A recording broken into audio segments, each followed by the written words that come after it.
ঠিক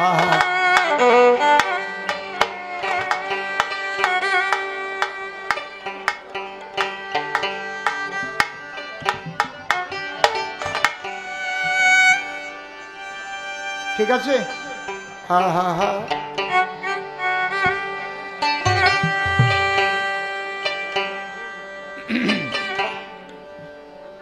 সদ্ভাবনায় যুক্ত থেকে আর একটু রিভাইভ হবে, রিভাইভ আমারটা। সদ্ভাবনায় যুক্ত থেকে রক্ষা করো পিতৃধন, খাঁটি ধর্মের মর্ম কথা শোনো বিশ্ববাসীগণ, খাঁটি ধর্মের মর্ম কথা শোনো বিশ্ববাসীগণ,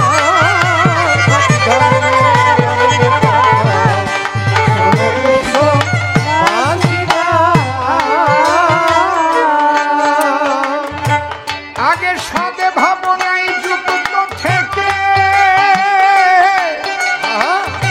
রক্ষা করো পিতৃধন, খাঁটি ধর্মের মর্ম কথা শোনো বিশ্ববাসীগণ, খাঁটি ধর্মের। লেডিসটা আর একটু বাড়াও, লেডিসটা একটু বাড়াও।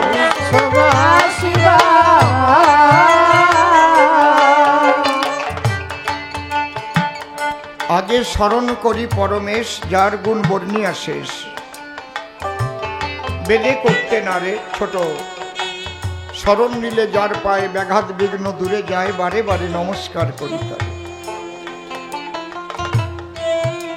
পরে বন্দী মায়ের চরণ, যে পদ বিপদ হরণ ভব সিন্ধু তরণের একমাত্র উপায়, যে পদ ভাবিলে পরে আপদ হরে বিপদ হরে, জীবগণে ধ্রুব মোক্ষ পায়। বন্দনার ভাব করে শেষ বক্তব্য করিব পেশ, সবিশেষ সভা মধ্যে জানাই নিবেদন। এই বেলতলার কবি গান এটা অনেক পুরানো অনুষ্ঠান, এর আগেও আমি এখানে দিয়েছি দর্শন। এবারও কর্তৃপক্ষের প্রাণের টানে যোগ দিয়েছি কবি গানে নির্মলা রসিম, এই দুইজন। আজ ধর্মবিজ্ঞান আলোচনা শ্রবণ করবেন সুধীজনা। সে শ্যামানন্দ পরিব্রাজকের ভূমিকা করিয়া গ্রহণ। সকর্ণে শুনেছি আমি, আমাকে করেছে রাধা বিনোদ গোস্বামী। আমি সেই গোস্বামীজির শ্রীপাদ পদ্মে ভক্তিপূর্ণ প্রণাম করি অর্পণ। আমি তাকে প্রণাম করে তার ভূমিকা গ্রহণ করি। এইবার ধর্মের পক্ষ ধরে কিছু ধর্ম কথা করব আলাপন।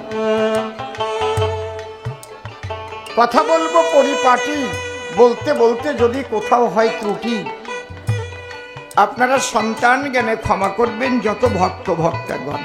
ছোট প্রথম প্রশ্ন করেছে দান, সব দিয়েছে বিজ্ঞান। ধর্মের দ্বারাই মানুষ কি পায়? বাবা তাহলে শোনো। দাঁড়িয়ে সবার সান্নিধ্যে আমার এই গানের মধ্যেই আমি কিছু কিছু কথা বলতে চাই সবাই। ধর্ম কখনো আলাদা নয়, ধর্ম একটা, সে হচ্ছে সনাতন। আর সনাতনী ব্রহ্ম, ব্রহ্মই সনাতন। তাকে জানবার তরে মানুষ বিভিন্ন মত পথ তৈরি করে। মূলের সনাতন ছাড়া আর কিছু ছিল না তখন।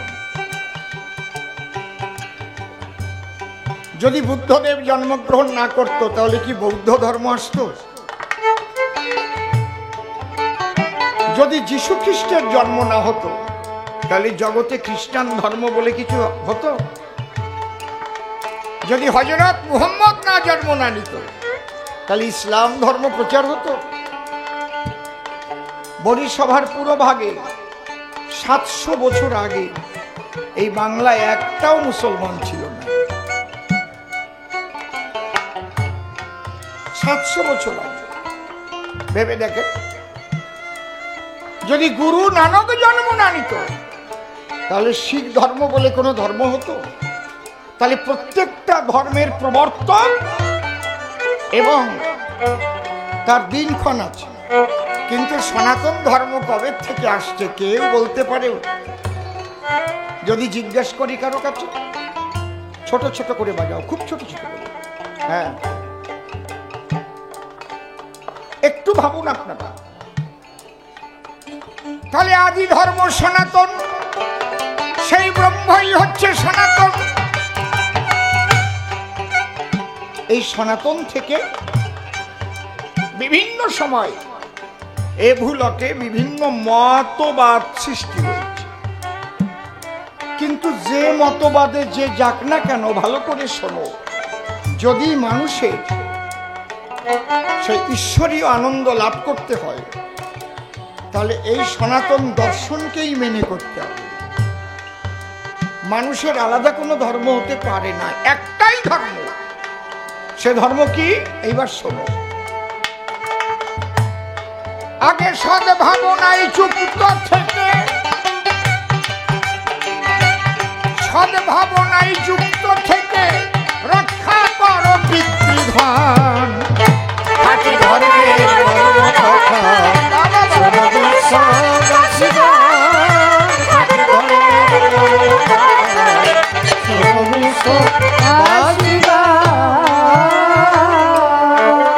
আগে তোমার ভাবনাটা সৎ করতে হবে।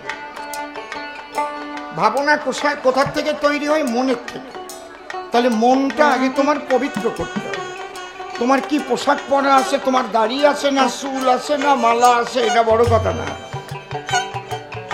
তোমার কপালে তিলক আছে না নাই, এটাও বড় কথা না। তোমার গলায় কিসের মালা? আচার মালা না তুলসীর মালা না রুদ্রাক্ষের মালা? তোমার নাম মনসুর আলী নাকি অসীম সরকার, এটাও বড় কথা না। ধর্মে বলছে তোমার মন পবিত্র আছে কিনা। মন করতি পাপানি মন লিপ্পন্তে পাতকা, মন মনা ভক্ত নচ পুণ্য ন পাতকা। মন তোমাকে পরিষ্কার রাখতে হবে, ভাবনাটা তাহলে সৎ হবে। আর কি? পিতৃধন রক্ষা করতে হবে। ও শ্যামানন্দ শোনো, আমি তোমাকে একটা প্রশ্ন করে যাই।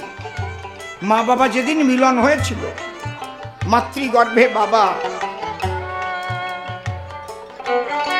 যে একটা শুক্রাণু দিয়েছিল, ডিম্বাণু আর শুক্রাণুর মিলন হলো, ওই অন্ধকার ঘরে কোন বৈজ্ঞানিক দিয়ে আমার এই দেহটা তৈরি করে, এর জবাব যদি পারো দিয়ে যাই। কোন জায়গায় চোখ হবে, কোন জায়গায় কান হবে, কোন জায়গায় হাত হবে, কোন জায়গায় দাঁত হবে, কোন জায়গায় চোখ হবে, কোন জায়গায় আসতে, কোন জায়গায় নখ হবে, কোন জায়গায় কিডনি হবে, কে তৈরি করেছিল? একটা বিন্দুর মধ্যে ছিল। কোন বৈজ্ঞানিক ছিল? জবাব দিয়ে।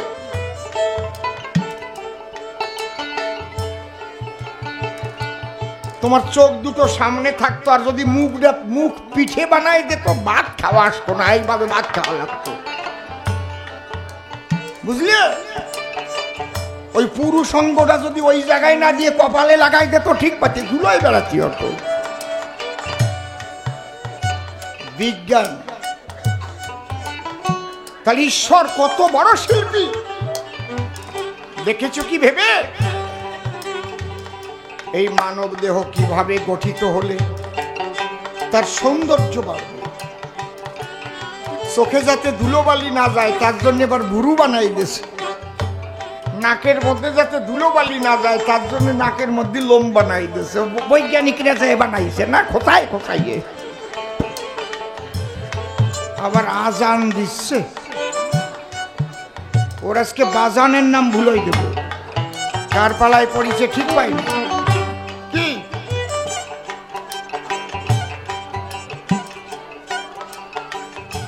এই জন্যে কি হয়েছে আপনাদের?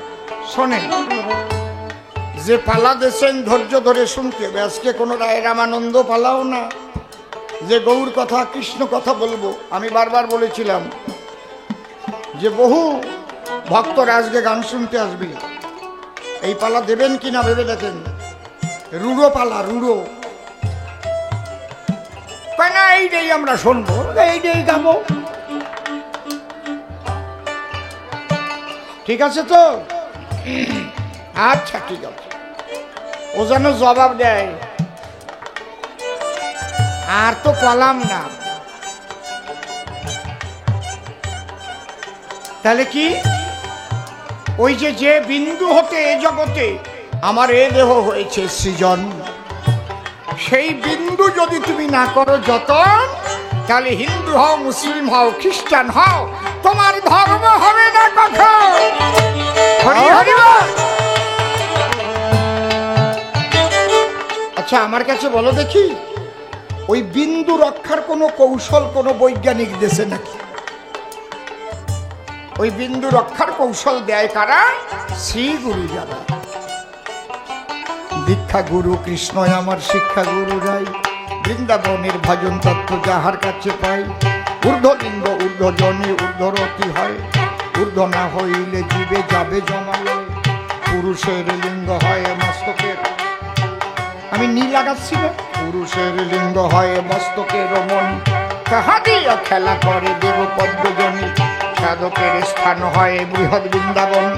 শ্রীরাধিকা হয় তার প্রেমের মহাজন, প্রেমানন্দে হরি হরি হরি হরি মন ভক্তগণ। হরি বল হরি বল।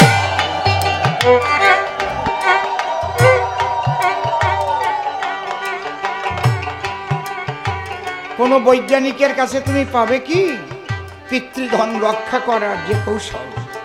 দিতে পারবে না।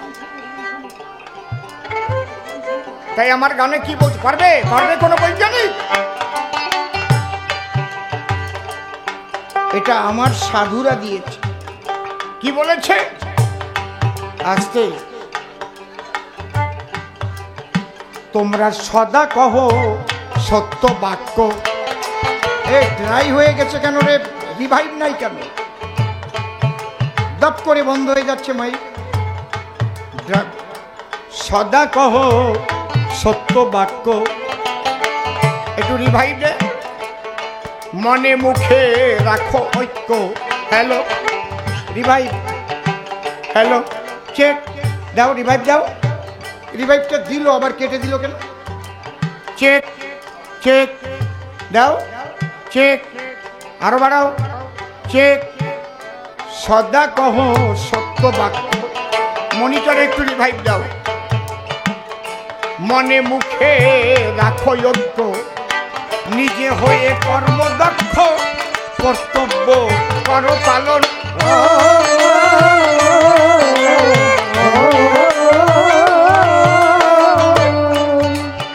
এর প্রত্যেকটা মানতে হবে, তুমি হিন্দু হও মুসলিম হও। এইটাই হচ্ছে সনাতনী দর্শন। সদা কহ সত্য বাক্য। ব্যাসদেব কি লিখেছেন? সত্য রূপং পরম ব্রহ্ম, সত্য হি পরমং তপ, সত্য মূলা ক্রিয়া সর্বা, সত্যাৎ পরতরম। ব্যাসদেব আরো কি লিখেছে? না তপ তপৈত্যাহু ব্রহ্মচর্য তপোত্তমম, ঊর্ধ্বরেতা ভবেজ্জস্তু সদেব নত মানুষ। সদা কহ সত্য বাক্য।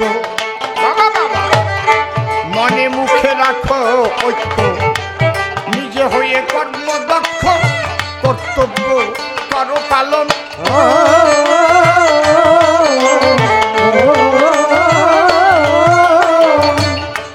পরনারী মাতৃজ্ঞানে তোমরা ভজন করো মনে প্রাণে। ভজন করো মনে প্রাণে।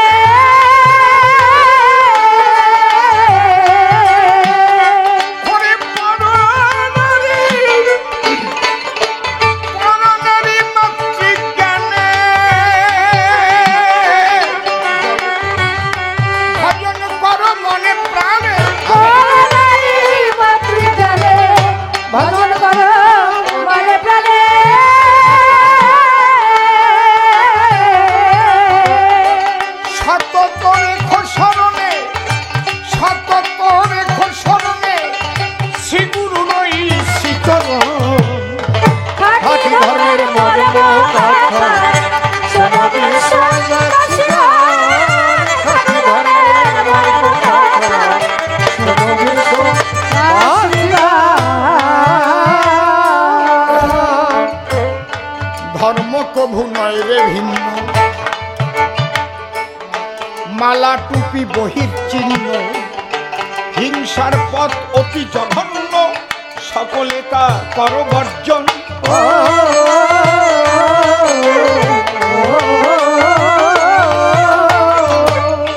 ভারতবর্ষ ধর্মের দেশ।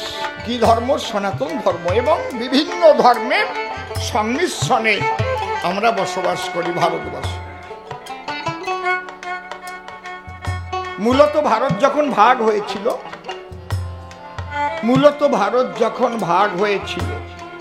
কত সালে ভাগ হয়েছিল? 1947 সালের 15ই অগাস্ট, তাই তো? কিসের ভিত্তিতে ভাগ হয়েছিল? ছোট লক্ষ্য কর আমার কথা। কিসের ভিত্তিতে ভাগ হয়েছিল? কেন ভাগ বলতে পারেন? হিন্দু মুসলিম ভিত্তিতে, দ্বিজাতি তত্ত্ব ভিত্তিতে। মুসলিম ভাইরা বলল যে আমাদের জন্য আমরা একটা দেশ চাই। তাহলে ভারতের মধ্যে আগে সব ছিল, কিন্তু ইরান, ইরাক, পারস্য সব নিয়ে ছিল ভারতবর্ষ। এক এক করে ভাগ হয়েছে।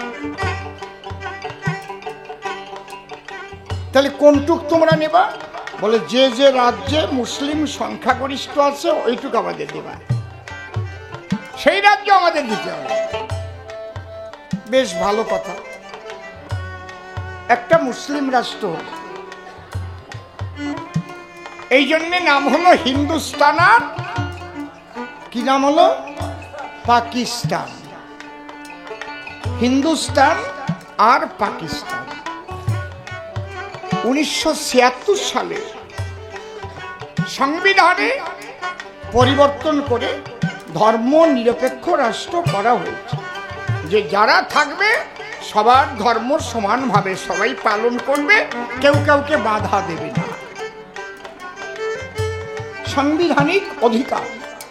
কিন্তু প্রথম যখন ভারত ভাগ হয়েছিল তখন ওইভাবে হয়নি। তাহলে সনাতন ধর্মের মানুষ কত সহিষ্ণু, তাই তো? সবাই আমরা একসঙ্গে থাকবো। কারণ পাকিস্তান হয়ে যাবার পরেও যে মুসলমান ভাইরা ভারতেই থেকে গেল, তারা তো আমারই ভারতবাসী। তারা আজান দেবে, আমরা কীর্তন করবো, একসঙ্গে চলবে সব,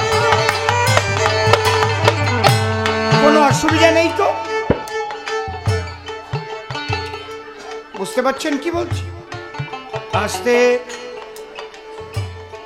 কিন্তু আপনি কোন মুসলিম রাষ্ট্রে গিয়ে একমাত্র মুসলমান ধর্ম ছাড়া অন্য কোন ধর্মের মানুষের স্বাধীনতা নিয়ে বসবাস করতে পারবেন না। আজানের সময় আপনার কীর্তন বন্ধ করতে হবে হবে হবে। ও শ্যামানন্দ, তুমি তো এত দেশে ঘুরেছ। আমি আমার ভূমিকা ছেড়ে যদি বলি, আমি অসীম সরকার ইসলাম রাষ্ট্রে শারজাতেও গান গাইতে গিয়েছি, দুবাই। সেখানে 400 শ্রোতাকে অ্যারেস্ট করেছিল। আমি এক পাশ দিয়ে পালিয়ে আমি আর এক ঘরে ঢুকে গেছিলাম বলে আমি অ্যারেস্ট হয়ে যাই। কেন ইসলাম রাষ্ট্রে হিন্দুদের অনুষ্ঠান? আমি যখন বাংলাদেশে গান গাইতে যাই, কবি গানের মাঝখানে এত সুন্দর গান হচ্ছে, হঠাৎ আজানের টাইম হয়ে গেল, বন্ধ করো, আমাদের আজান হবে তারপরে কবি গান হবে। এখনো কিন্তু ভারতবর্ষ এমনই একটা দেশ, এই সনাতনীরা এরা কারো ধর্ম আচরণ করতে বাধা দেয় না। তোমরা আজান দাও, আমরা কীর্তন করব, হরে কৃষ্ণ কৃষ্ণ কৃষ্ণ হরে হরে, হরে রাম রাম রাম হরে হরে। বুঝতে পারছেন কি বলছি? ভারত ধর্ম নিরপেক্ষ রাষ্ট্র। এখানে কোনো ধর্মের উপর আঘাত করা চলবে না। এটাই তো ঠিক। আমরা সবাই ভারতবাসী। আমাদের প্রথম পরিচয় আমরা ভারতবাসী। আমি আমেরিকা গেলাম, সেখানে গিয়ে কি পরিচয়? আপনার বাড়ি কোথায়? এই জায়গা থেকে যদি কেউ আমেরিকা যায়, কবে নাকি আমার বাড়ি বেলতলা, গাছা বাজার, কৃষ্ণনগর, এসব বললে হবে? নদিয়া, পশ্চিম বাংলা, সে কি বলবে? আই অ্যাম ইন্ডিয়ান, আমি ভারতীয়। সে হিন্দু গেলেও বলবে, মুসলিম গেলেও বলবে। এই জায়গাটা সনাতন ধর্ম এত সহিষ্ণু ধর্ম, আজ পর্যন্ত বিশ্বের কেউ বলতে পারবে না যে ভারত আগে কোনো দেশকে আক্রমণ করেছে। ভারতকে আক্রমণ করে, ভারত থাকে ধৈর্য ধরে। ভারত শান্তি চায়, যুদ্ধ নয়। আমরা শান্তি চাই। যদি ভারত যুদ্ধ চাইতো কতবার যুদ্ধ বেরিয়ে যেত, বুঝতে পারছেন? বরং ভারত বিশ্ব শান্তি চায়, সনাতন ধর্মে শান্তি চায়। সনাতন ধর্মে চায় না যে ধর্ম নিয়ে হানাহানি, মারামারি, কাটাকাটি এগুলো হোক। এই জন্য আমার গান, ধর্ম কভু নয় রে ভিন্ন, মালা টুপি বহির চিহ্ন, হিংসার পথ অতি জঘন্য, সকলে পরবর্জন।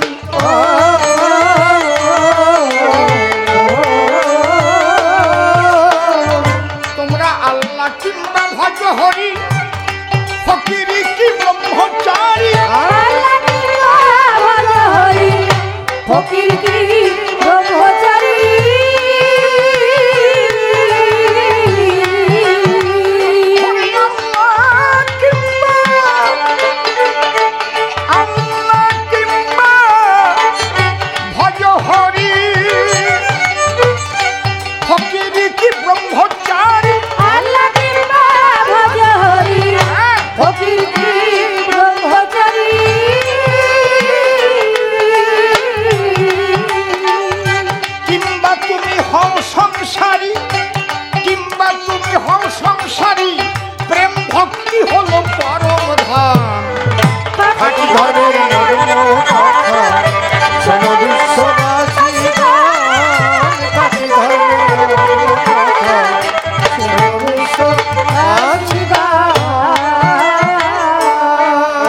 বসে শোনেন জ্ঞানী দলে। সনাতন ধর্মের মূল কথায় কি বলে? আগে মাতা পিতার ভক্তি করো। পিতা স্বর্গ, পিতা ধর্ম, পিতা হি পরমন্তপ, পিতরি প্রীতিমা পণ্যে প্রিয়ন্তে সর্বদেবতা, জননী জন্মভূমিশ্চ স্বর্গাদপি গরীয়সী। পিতা কয়জন? 5 জন। মা কয়জন? 7 জন। 2 জন মা বেশি আছে। কে কে পিতা? যিনি আমায় জন্ম দিলেন তিনি আমার পিতা, যার গর্ভেতে জন্ম নিয়েছি সেই তো আমার মাতা। বাবা, এই যে মা বাবা যাদের দ্বারাই দেহ তৈরি হয়েছে, তাদের ঋণ কোনোদিন শোধ দেওয়া যাবে? বলো। এই যে মা বাবা, তারপরে তো আত্মা। বরিশাল মঠ বাড়ি, বিরাট বড় লোক, সে মা মারা গেলে মায়ের উদ্দেশ্যে বড় একটা মঠ তৈরি করে বলল, মা তোমার দুধের 1 নালের ধার শোধ দিলাম। মঠ ঝরঝর করে ভেঙে পড়ে গেছিল। মায়ের ঋণের, দুধের ঋণ কেউ শোধ দিতে পারে না রে, কেউ পারে না।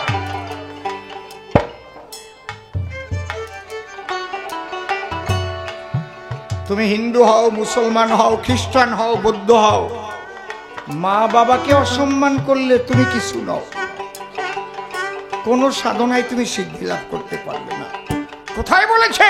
ধর্মে বলেছে। তুমি জানো না, তোমার নিউটন এটা জানে, তোমার নিউটন এটা মানে। একদিন নিউটন বিশ্ববিখ্যাত বৈজ্ঞানিক, বৈজ্ঞানিকদের একটা আলোচনা সভা ছিল। নিমন্ত্রণ পেয়ে নিউটন সেখানেতে গেল। এইভাবে কেউ আসবেন না মা, না জড়িয়ে ধরবেন না আমাকে, একদম না। বসুন বসুন, ঠিক আছে বসুন। ও শ্যামলের পিসি, তাহলে তুমি পর আমার পিসি। ও আমার ছেলে, ছেলের পিসি, তোমার সঙ্গে হবে না গোপনে মেশামেশি। যাও বস।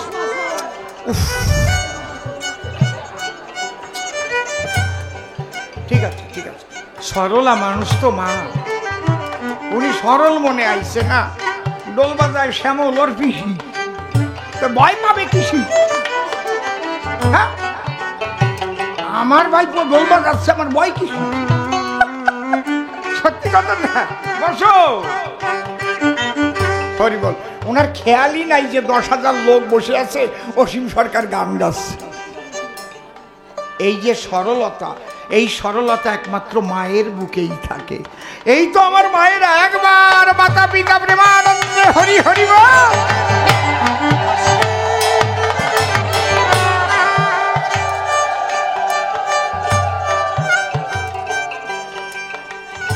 তাহলে মা কয়জন আর বাবা কয়জন বলেছি আমি, মনে আছে?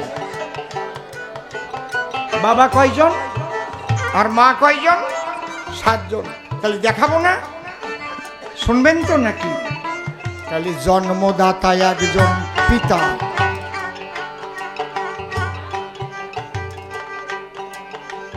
যার গর্ভে জন্ম নিয়েছি সে আমার মাতা, এই যে গেল।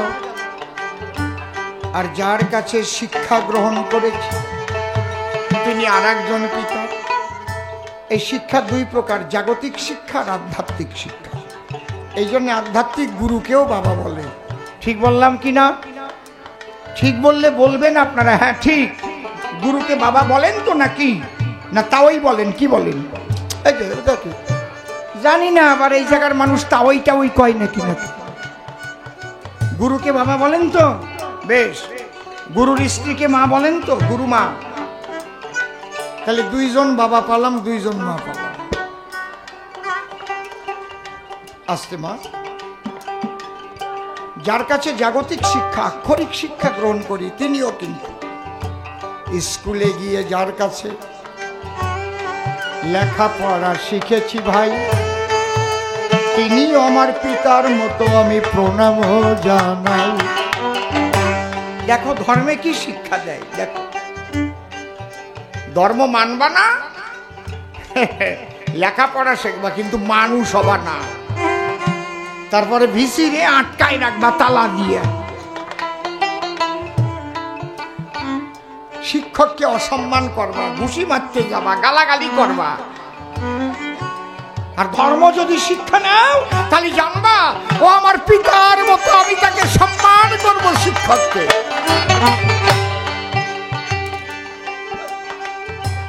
আমি অসীম সরকার, আমার একটা কথা বলা দরকার। আমি যখন ক্লাস 8-এ পড়তাম, বাংলা টিচার যিনি পুলিন বাবু ছিলেন, তার নাম উচ্চারণ করে আমি কানে হাত দিয়েছি।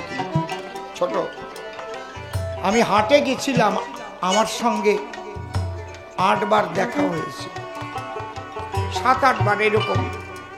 প্রত্যেকবার আমি প্রণাম করেছিলাম, বুঝতে পারছি। শেষবারে আমারে জড়াই ধরে বলছিল, অসীম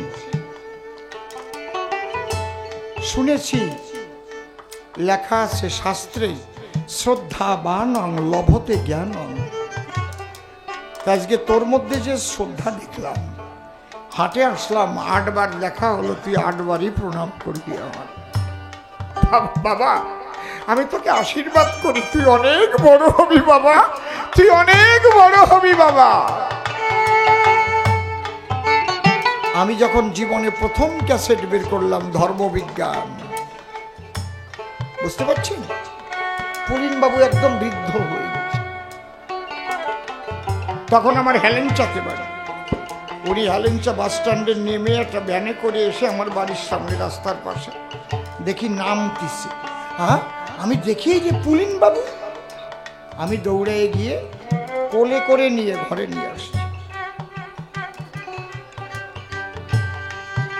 বলছে, অসীম রে, আমি ভুলি নাই, তুই যখন এইটে পড়তি তখন আমার 8 বার প্রণাম দিস, তখনই জানতাম আমার এই অসীম অনেক বড় হবে, তাই তোকে একটু দেখতে এসেছি বাবা। তোমরা শিক্ষককে শ্রদ্ধা করবা না আর মোবাইল নিয়ে ঘুরে বেড়াবা। লেখাপড়া শিখতে পারো, কিন্তু তোমাদের দ্বারা জগতের কল্যাণ হবে না। তোমরা WBCS পাস করবা, IPS ও পাস করবা, IAS ও পাস করবা, খালি মানুষের টাকা মারিয়ে খাবা, জনগণকে শেষ করে দেবা যদি ধর্ম না মানো, বুঝলে? আর ধর্ম মানলে কি হয় শুনবা। ছোট, আজ থেকে 15 বছর আগে 1 মাস রাজ্য সরকার আমাকে পুলিশ দিয়ে গার্ড দিয়েছিল। একজন পুলিশ পেয়েছিলাম, সাব ইন্সপেক্টর। কোন থানার জন্য? রিজেন্ট পার্ক থানা, মুসলমান সে। আমার পয়সা দিয়ে 1 কাপ চা খাওয়াতে পারি নাই। বলে না। কেন?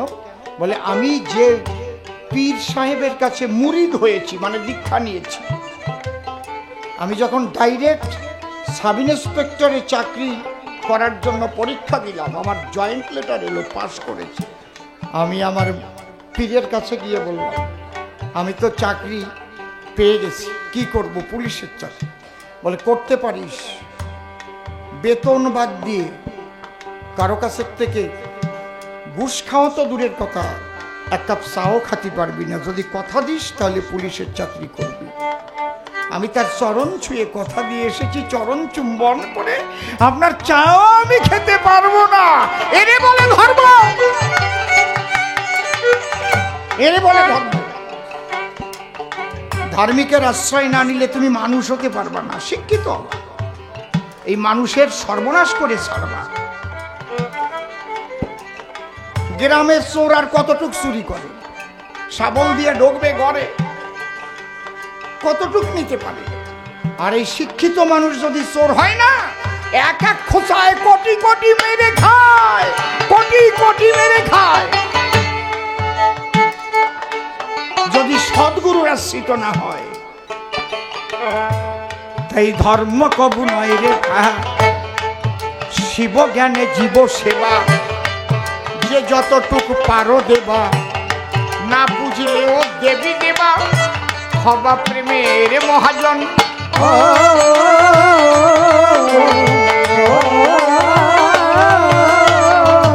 ওরে শিব জ্ঞানে জীব সেবা, বাবা বাবা, যে যতটুক পারো দেবা, না পুজলেও দেবী দেবা, হবা প্রেমের মহাজন।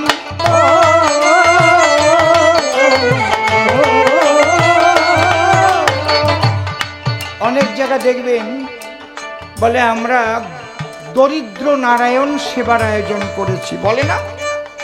লেখা থাকে না? নারায়ণরে আগেই দরিদ্র বানাই নেয়, ওতে কাজ হবে না। তুমি লিখতে পারো না দরিদ্র নারায়ণ, নররূপী নারায়ণ সেবার আয়োজন করা হয়েছে, এইটা লিখবে। দরিদ্র নারায়ণ কখনো লিখবে না, ওটা অহংকার হয়ে গেল। তাহলে তুমি ধনী নারায়ণ,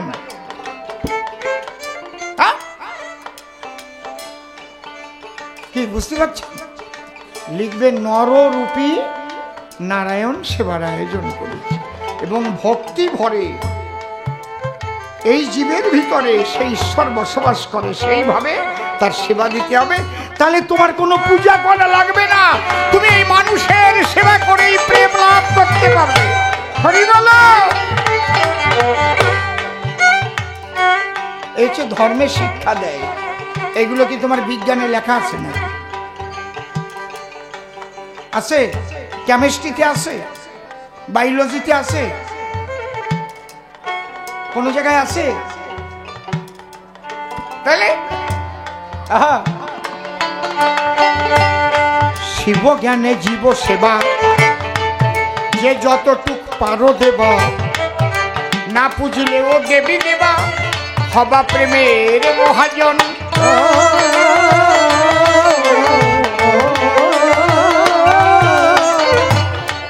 মাতা পিতার চরণ তলে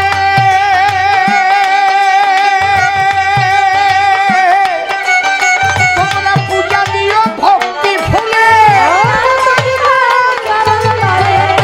পূজা দিও ভক্তি ফুলে।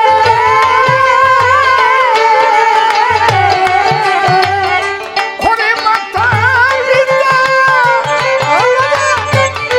মাতা পিতার চরণ তলে বাবা বাবা পূজা দিও ভক্তি ফুলে। পূজা দিও ভক্তি ফুলে।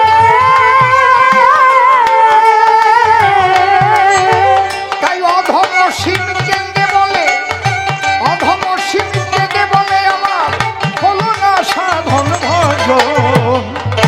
জয় জয় জয় মাতা পিতা প্রেমানন্দে হরি হরি বল, রাধা কৃষ্ণ প্রেমানন্দে হরি হরি বল।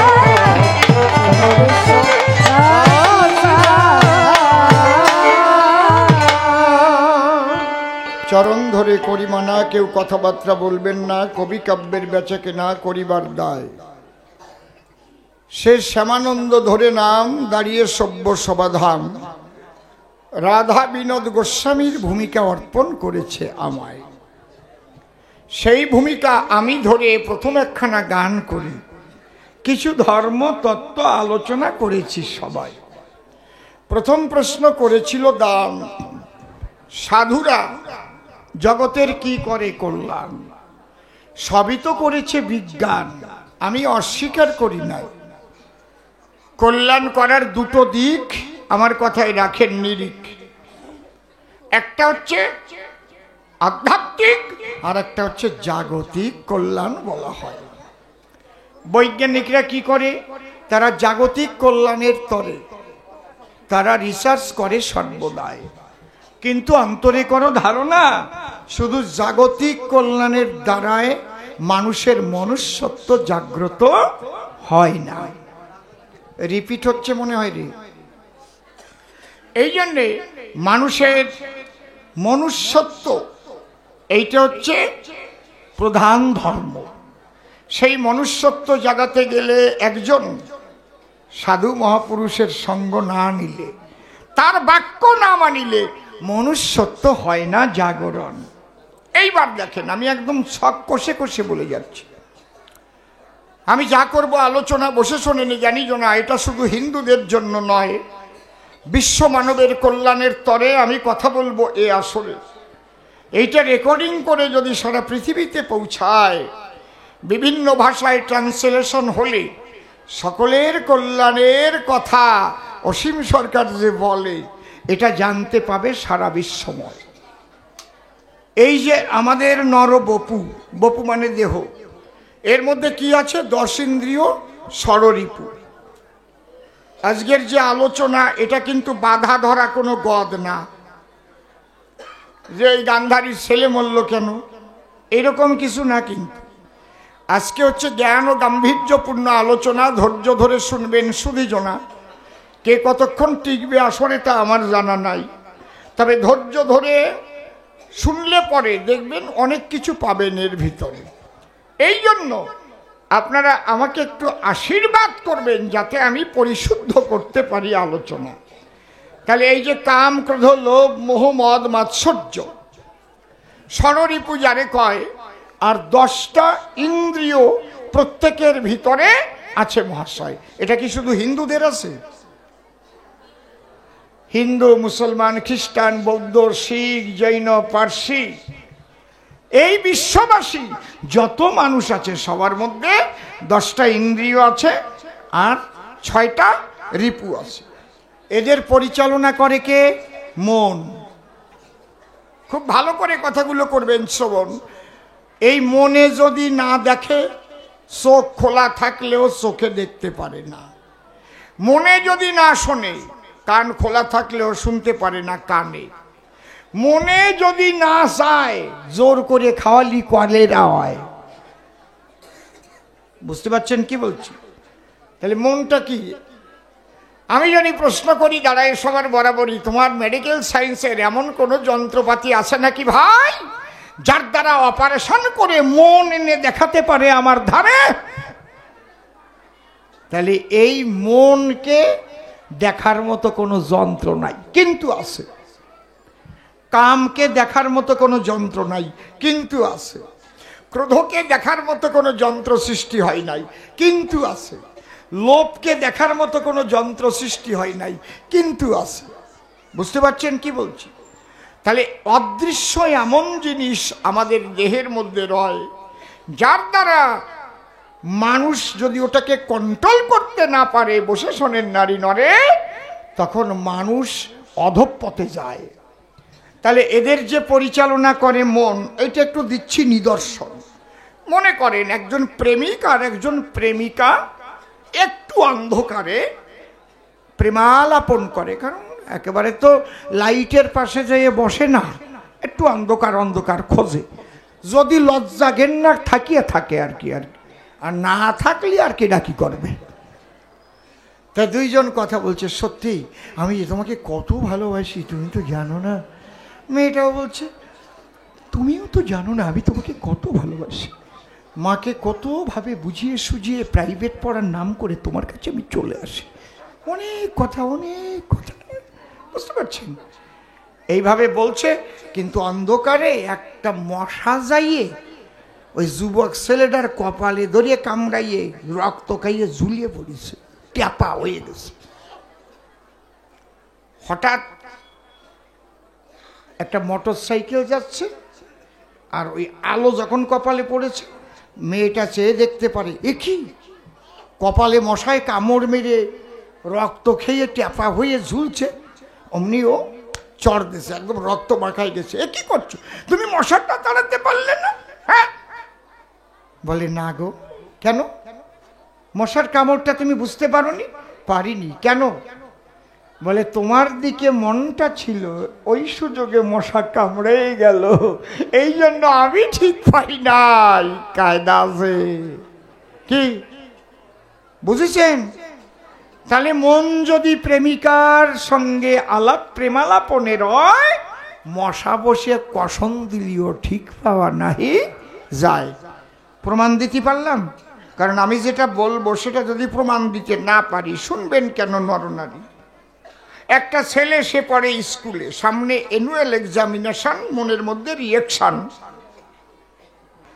ও দেখবেন, আমাকে বাঙালিরা তো পরীক্ষার মাস 2 আগের থেকে জম্বের ভরা পড়ে আর কি। হ্যাঁ, তখন ওই ইখতিয়ার উদ্দিন বক্তিয়ার খলজি, ইখতিয়ার উদ্দিন, মানে রাত ভরে পড়বে আর কি, আর বছর ভরে পড়বে না, এইরকমই বেশি আর কি। তা পড়তে বসেছে, পড়তে রাত 12টা বেজে গেছে। মা মনে চিন্তা করে, এইভাবে রাত জাগলে পরে আমার ছেলেটার শরীর খারাপ হতে পারে। ঘড়িতে ঢং ঢং ঢং ঢং করে 12টা ঘন্টা যখন দেয়, মা ছেলের কাছে গিয়ে মুখে দিয়ে বলে, সুমো বাবা, বলি তোর কাছে 12টা বেজে গেছে, এখন পড়া রেখে ঘুমো। ছেলে ডেকে বলে, তাই কখন 12টা বাজলো? আমি তো ঠিক পাই নাই। আরে তোর কানের দ্বারে দেওয়াল গড়ি, হ্যাঁ, ঢন ঢন ঢন ঢন করে শব্দ করি বাজলো, তুই শুনিস নাই কি কারণ? ছেলে বলে, মাগো আমার পড়ার মধ্যে ছিল মনটা, তাইতে আমি শুনতে পারি নাই দেওয়াল ঘড়ির ঘন্টা। প্রমাণ দিতে পারলাম তো নাকি? তাহলে মন যদি কানের সঙ্গে যুক্ত না হয়, কান খোলা থাকলেও শোনা সম্ভব নয়। দেখেন, ভেরি ভেরি ইন্টারেস্টিং। তাহলে এই যে মন, যাকে করা যায় না দর্শন, এই মন আছে বলেই, মননশীলতা আছে বলেই আমাদের নাম মানুষ, তাই তো? তাহলে এই মনের পরিচালনায় কি কি পরিচালিত হয়? 10টা ইন্দ্রিয়, 6টা রিপু। 10টা ইন্দ্রিয় কি কি রে বাপু? চক্ষু, কর্ণ, নাসিকা, জিহ্বা, ত্বক, হস্ত, পদ, গুহ্য, লিঙ্গ, পাক। এই যে 10টা ইন্দ্রিয়, এর 5টা হচ্ছে জ্ঞানেন্দ্রিয় আর 5টা হচ্ছে কর্মেন্দ্রিয়। কি আমার এই আলোচনা ভালো লাগছে আপনাদের নাকি? হ্যাঁ, ভালো করে শোনেন, তাহলে দেখবেন বাড়ি গিয়েও ভাবতে পারবেন যে লোকটা বলে গেল কি কি। তাহলে এই যে পাঁচটা জ্ঞানেন্দ্রিয় কারে কয়? চক্ষু, কর্ণ, নাসিকা, জিহ্বা, ত্বক, এদের পরিচয়। এই পাঁচটা জ্ঞানেন্দ্রিয়ের দ্বারাই আমরা এই পৃথিবীর পঞ্চরস করি আস্বাদন। কি রস? চোখ দিয়ে দর্শন রস পাই। একটা সুন্দরীকে দেখলে পরে নজর তো আর ঘোরে না রে, কত ভালো লাগে অন্তরে। দেখেছেন, একটা ভালো ফুল যখন দেখি ফেরে না রাখি। কিন্তু যদি কোনো মানুষ অন্ধ হয়, সে ঠিক পায় কোনটা গরু, কোনটা ছাগল, কোনটা মানুষ, কোনটা গাছ, কোনটা মাছ, সে খালি আতায় বেড়ায়, আতায় বেড়ায়। তাহলে চক্ষুর দ্বারায় আমরা দর্শন সুখ অনুভব করি সর্বদাই। কর্ণের দ্বারাই শ্রবণ সুখ। শুনে নেন এইটুক, যে কানে কালা তার যে কি জ্বালা। লতা মঙ্গেশকর গায় না কিশোর কুমার গায় না বেড়ায় না কে যায়, ঠিক পায় কানে কালা। কানে কালা হলি যে কি জ্বালা রে মা। এক বাড়ির সব কয়টা কানে কালা। সে কানে কালা, তার মা কানে কালা, তার বউ কানে কালা, তার বাবা কানে কালা। ও লাঙল নিয়ে মাঠে গেছে, চাষ করতে গেছে। তো ওর কাছে আর একজন এসে বলছে, এ ভাই তোর কাছে আগুন আছে নাকি, দে তো একটু খাই। ও তো কানে কালা। ও কয় এই ডান্ডারের এই রাঙা গরুটা আমার শ্বশুর বাড়িতে দিচ্ছে।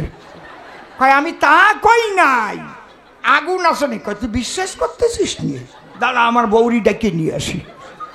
এই কয়ে লাঠি নিয়ে দৌড় দিয়ে বাড়ি গেছে। এই ফুলমালা, ফুলমালাও তো কানে কালা। এই তাড়াতাড়ি আয়, আসে বলিও যা যে ওই তোর বাপের বাড়ির তেল ওই রাঙা গরুটা দেশে কিনা।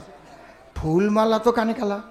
ও ভাবছে এইরকম দুপুর বেলায় তাড়াতাড়ি আসবে, আমার তো জানা নাই, আমি ভাত রান্না করি নাই, তাই আমার পিটতি আইছে।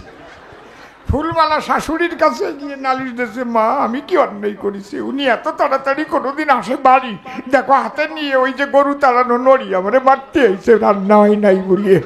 শাশুড়িও কানে কালা। নতুন একটা শসা গাছ হয়েছে, শাশুড়ি নতুন একটা শসা পড়েছে, ওইটা একটু কচি শসা ছিঁড়ে চুপ করে খাইছে।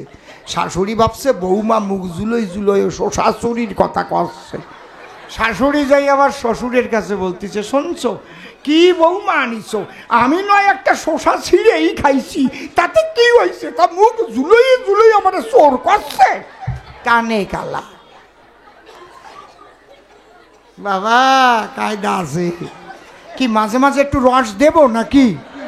হ্যাঁ, আরে আমি যদি মাঝে মাঝে রস না দেই, যুবক যুবতী আছে যারা মনে মনে ভাববে তারা আগে অসীমদা ছিল রসের খোরা, এখন রাজনীতিতে গিয়ে আর রস নেই। আরে অন্তরে করুন ধারণা, বান্দর বুড়ো হয়ে গেলেও গাছে ওটা স্বভাব যায় না, অত সোজা না। মরিয়ে গেছি দেখি আমি কি কোথায়। আরে খেজুর গাছ যদি বুড়ো হয়, রস আরো মোটা মোটা ফোটা কাটে, পাটালি ভালো হয়, মিটিয়ে কতটা জানো কি করে, ঠিক না?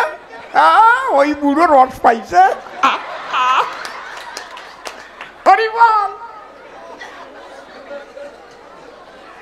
না শোনেন, মাঝে মাঝে একটু চাঙ্গা করে না নিলে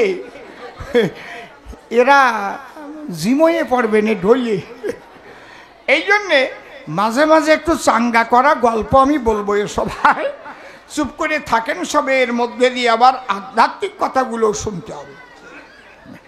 তাহলে চোখের দ্বারায় আমরা দর্শন সুখ করি, অনুভব, আর কানের দ্বারায় শুনি সব।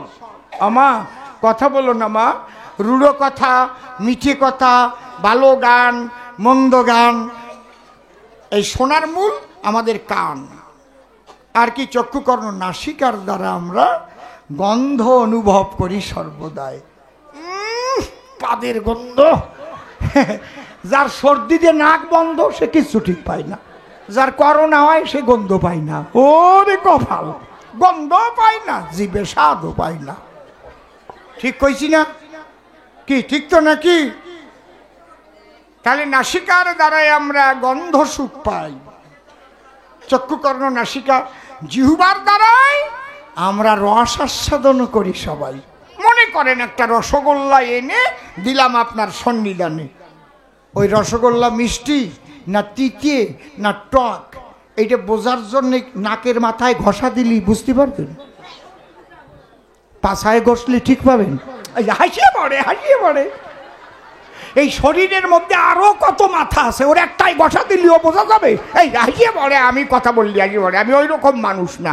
আঙুলের মাথা আছে না, কানের মাথা আছে না, তোমরা যা ভাবছো আমি তা কই না। ওইরকম। জয় রাধে, নিতাই গৌর হরি বল। আমার কাছে বলুন দেখি, সারা শরীরে ঘষাঘষি করলে রসগোল্লা মিষ্টি বুঝতে পারা যায় কি?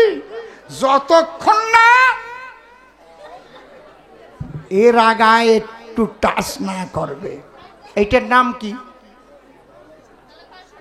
জিহ্বা। ওহ, আমি না ভাবতে ভাবতে পাগল হয়ে গেলাম। বাবা তো একটা বিন্দু দিয়েছিল, তার মধ্যে থেকে আবার এইটা তৈরি হলো। এই যে মাংস টাংস এটা একটু আলাদা। হায় হায় রে, ওর গোড়ায় আবার ছোট্ট একটু। কোন বৈজ্ঞানিক করেছে? প্রশ্ন করি তোমার কাছে। জিহ্বার গোড়ে একটা আলা জিহ্বা দিয়েছে, কি কারণ? আলা জিহ্বা না থাকিলে কথা বলা যায় না, কোনো কারণ করে বেড়াবে। এখন ঠিক বললাম না বেঠিক বললাম? খালি ওইটুকু একটু গোড়াতে কাটিয়ে দেব, দেখ কেমন লাগে। দেখেছেন? কথা তো কাউ ফসাফস, জিভ দিয়ে যে খাও রস পান করো, কি কায়দা মিঠিয়ে রে, কায়দা কত কি। তাহলে চক্ষু, কর্ণ, নাসিকা, জিহ্বা আর কি ত্বক। ত্বকে আমরা স্পর্শ আনন্দ পাই। দেখবেন এক ধরনের মানুষ আছে, যখন ওঠে বাসে ঠিক যাই একটা ভালো যুবতী মেয়ের পাশে দাঁড়ায় পড়িছে। অবশ্য আপনাদের এই জায়গায় ওই ধরনের মানুষ নাই, ওই একটু ঘষিয়ে আনন্দ পায়, একটু কেমন যেন মেয়েটা সরিয়ে যায়, ও একটু চাপিয়ে ঘর্ষণ আনন্দ পেতে চায়। এই জায়গায় মানে সুখ পায়, কি জানো একটা সুখ পায়, ভগবান জানে, আমি জানিনি।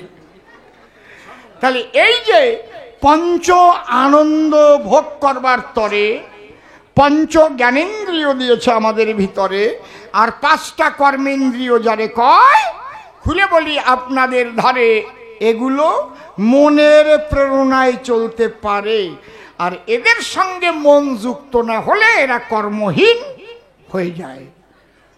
তাহলে এইবার আছে কাম, ক্রোধ, লোভ, মোহ, মদ, মাৎসর্য। কাম, যার দ্বারাই বড় বড় মানুষের ঘটে বদনাম, ঘটে না? কাম বাধা প্রাপ্ত হলে তখন ভিতরে ক্রোধের আগুন জ্বলে। কোনো একটা মেয়েকে ভালোবেসেছে একটা ছেলে, তার বাবা মা যদি বলে এই ওই মেয়েকে বাড়ি আনা যাবে না, বস্তির মেয়ে, বুঝিস না আমরা বড় লোক, চুপ করো তোমরা, আমি বিয়ে করবো, তা তোমাকে কি?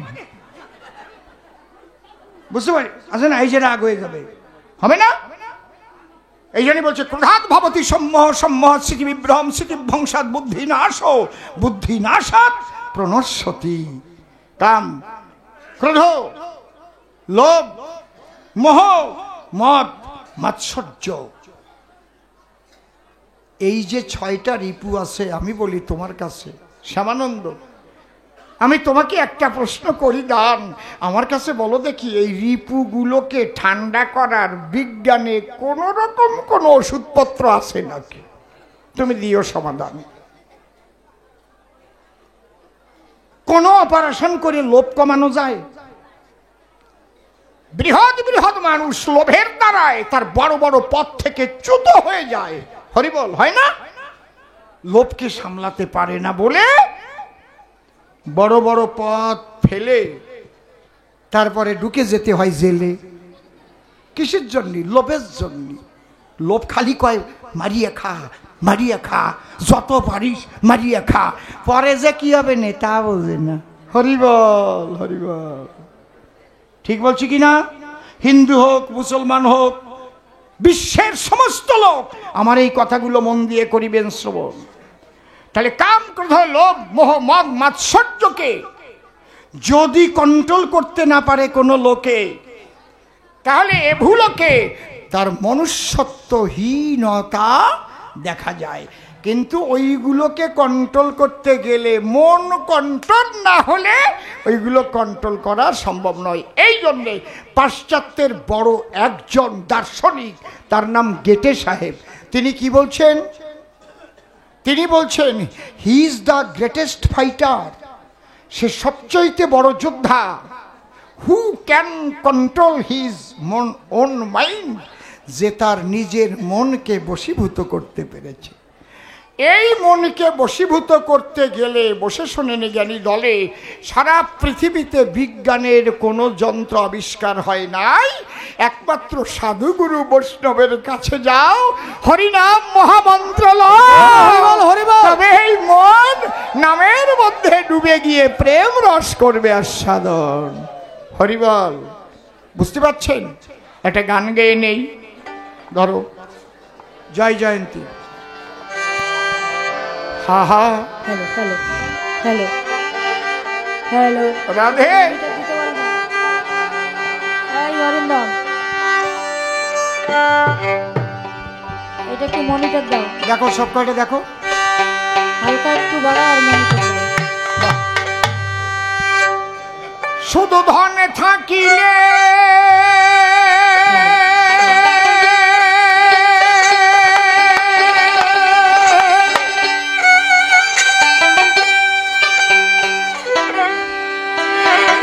শুধু ধন থাকিলে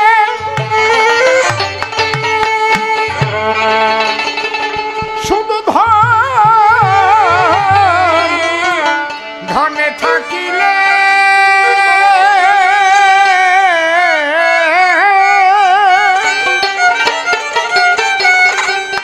শুধু ধনে থাকিলে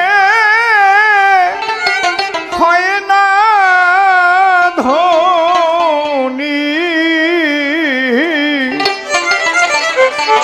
বাবা বাবা, কৃষ্ণ ধন যার নাই, গৌর হরি বল। কে বা ধনী আর কে বা গরিব, বোঝা বড়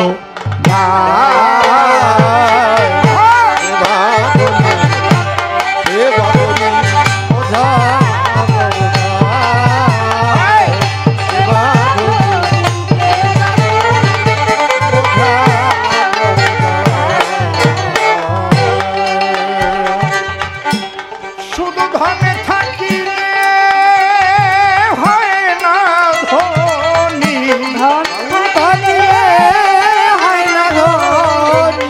ওরে ধনে থাকিলে হয় না ধনী, কৃষ্ণ ধন যার নাই হিয়া।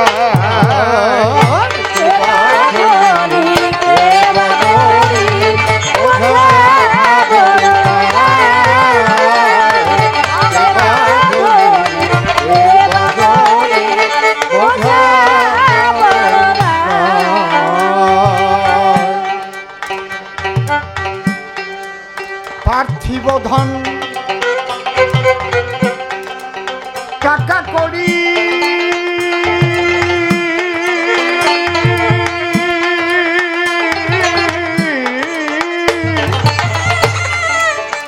ও ভাই রে, অর্থ সম্পদ বিষয় বাড়ি, যেতে হবে একদিন সকল ছাড়ি, লইয়া বিদায়। হায় হায় লইয়া বিদায়, সেদিন সাথের সাথী পাগল মনরে,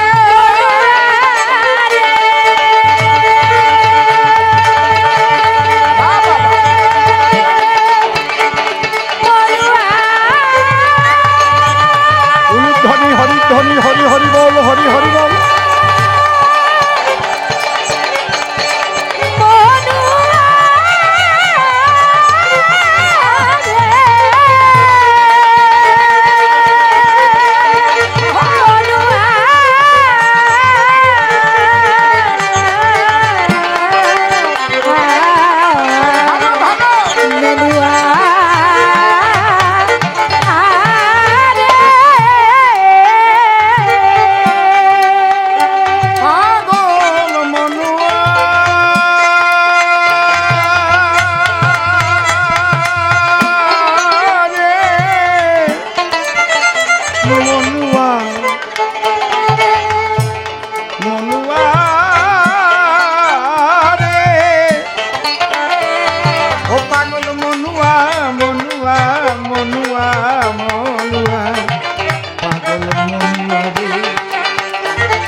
নাম সাথের সাথী কেবল হরি নাম ওরে সাথের সাথী কেবল এই হরি নাম ধন সম্পদ কি সঙ্গে যায়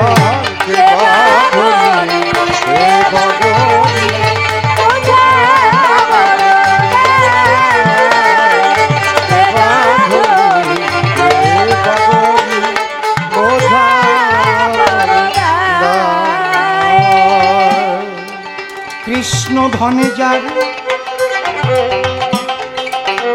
ভরা হৃদয়ে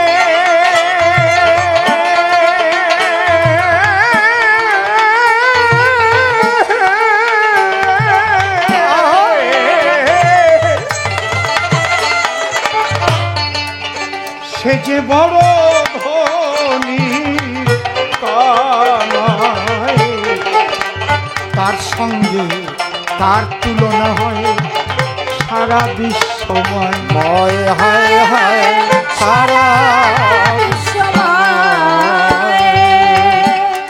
সে যে প্রেম সাগরে ভেসে ভেসে প্রেম সাগরে ভেসে ভেসে সে যে প্রেম সাগরে ভেসে ভেসে মহানন্দে ঢেউ খেলায়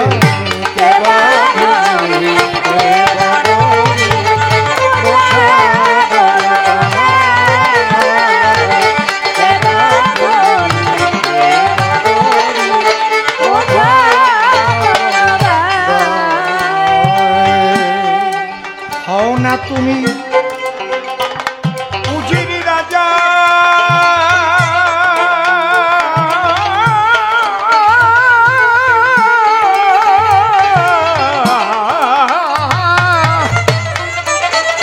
ও ভাই রে শ্মশান ঘাটে কি সাজা বুঝবে তখন কেমন মজা হবে ভস্মময় হায় হায় হায়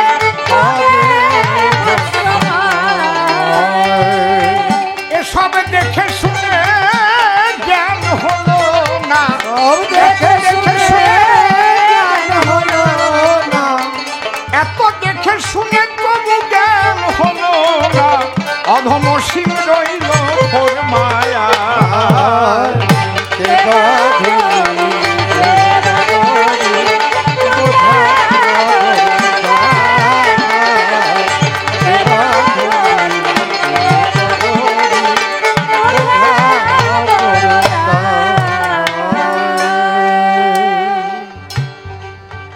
এবার গানের কথা ছেড়ে দিয়ে ছোট ছোট ভূমিকাতে যাই। যে আলোচনাগুলো করতেছিলাম সভ্য সবার ঠায়, তাহলে এই মনকে কন্ট্রোল করার, বহির্মুখী মনকে, রিপুগত মুখী মনকে ঈশ্বরমুখী করার যে যে পদ্ধতি, তার নাম সাধনা। খুব লক্ষ্য করে শুনুন, যদি পরীক্ষায় আসে সাধনা কাহাকে বলে, তাহলে তার ডেফিনেশনটা তো লিখতে হবে। সাধনা কাহাকে বলে? যেমন ভাষা কাহাকে বলে? যার দ্বারা মনের ভাব প্রকাশ করা হয় তাহাকে ভাষা বলে। সাধনা কাকে বলে? রিপুর বাধ্য মন, অর্থাৎ ঈশ্বর বহির্মুখী মনকে যে যে পদ্ধতির দ্বারায় ঈশ্বরমুখী করা হয় তাহাকে সাধনা বলে। পদ্ধতি বহু আছে। কেউ নাম জপিছে, উদ্দেশ্য কি? মনকে ঈশ্বরমুখী করা। কেউ হরিনাম করে মাতাম দিচ্ছে, হরিব হরিব হরিব হরিব হরিব হরিব হরিব, মনকে ঈশ্বরমুখী করা। আবার কেউ রেচক পুরো কুম্ভ করছে,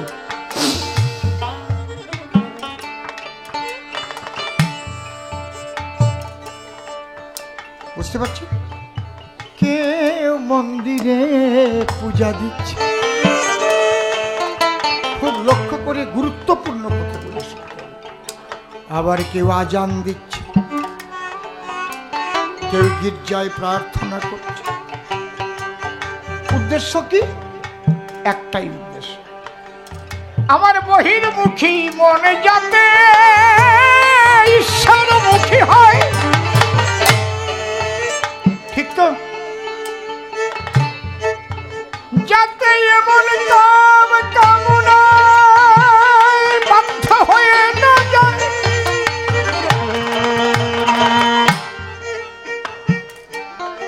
বাহ, সুন্দর। এইবার বাবা ধর্মে কি করে আমি দুটো উপখ্যান বলবো। কাম এত বড় জিনিস, এই নামে থাকলে কামে কিছু করতে পারে। যদি নামে থাকে কামে কিছু করতে পারে না। তাকে সাধনার তিনটি পথ আছে, সারা পৃথিবীর মধ্যে তিনটেই পথ আছে সাধনার। কি কি? জ্ঞান, যোগ, ভক্তি। তিন সাধনের বসে ব্রহ্ম, আত্মা, ভগবান ত্রিবিধ প্রকাশ। ছোট জ্ঞানীরা সাধনা করে নিরাকার ব্রহ্মের, এটা হিন্দু ধর্মের মধ্যেও আছে নিরাকারবাদী। তবে একটা কথা মনে রাখবেন, নিরাকারবাদীরা চিরকাল খুব রূঢ় হয়। নিরাকারবাদীরা কি হয়? সে হিন্দু হোক, মুসলিম হোক, যে ধর্মের নিরাকারবাদী হোক না কেন, রূঢ় হয়। নিরাকার ব্রহ্মবাদী। আর যোগী, যোগ সাধনার দ্বারাই দেহের মধ্যে আত্মদর্শন করতে চায়। জ্ঞান যোগ। ছোট ভক্তি, আর ভক্তির দ্বারায় মূর্তি গড়ে ভগবানের সঙ্গে সাক্ষাৎ আদান প্রদান হয়। জয় জয় রাধা কৃষ্ণ প্রেমানন্দ। হরি বল, হরি বল, হরি বল, হরি বল। আমি দৃঢ় কণ্ঠে বলে যাই, এই ভক্তির সাধনা সনাতন ধর্মে ছাড়া আর কোথাও নাই। সনাতন ধর্ম শ্রেষ্ঠ কেন? আস্তে আস্তে মা, একই আরে মা, সনাতন ধর্ম শ্রেষ্ঠ কেন পরে আমি জিজ্ঞেস করব, আমি বলে যাচ্ছি ভালো করে শোনো। সনাতন ধর্মে সাধনার স্বাধীনতা আছে। তুমি নিরাকারবাদী হতে পারো, তুমি যোগীও হতে পারো, তুমি ভক্ত হয়ে মূর্তি গড়ে পূজা করতে পারো। অন্য কোনো ধর্মে সাধনার স্বাধীনতা নাই। ইসলামে নিরাকার তো নিরাকার। ছোট কি মারাত্মক ব্যাপার, বুঝতে পারছেন? কার যদি ইচ্ছা করে যে আমি নবীজির একটা মূর্তি করে আমার ঘরে রেখে আমি তার ইবাদত করবো, আর সাথে সাথে গলা কেটে দিব, মূর্তি হবে না।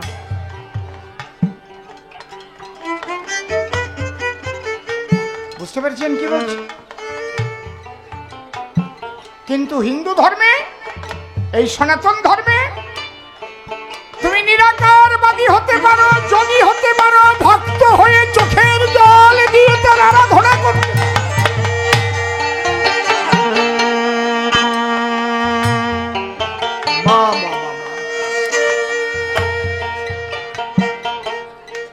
আবার যদি ঈশ্বর জন্ম দেন, জানি না মানুষ হয়ে যদি মানুষের মতো কাজ না করে আর মানুষ কুলে জন্ম দেয় না তারে, তাহলে আমি যেন এই সনাতন ধর্মের মধ্যেই জন্মগ্রহণ করি। আপনারা সেই আশীর্বাদ করবেন। যে ধর্মে কৃষ্ণ বলে কাঁদা যায়, যে ধর্মে হরি বলে কাঁদা যায়, রাধে রাধে বলে হরি হরি বল।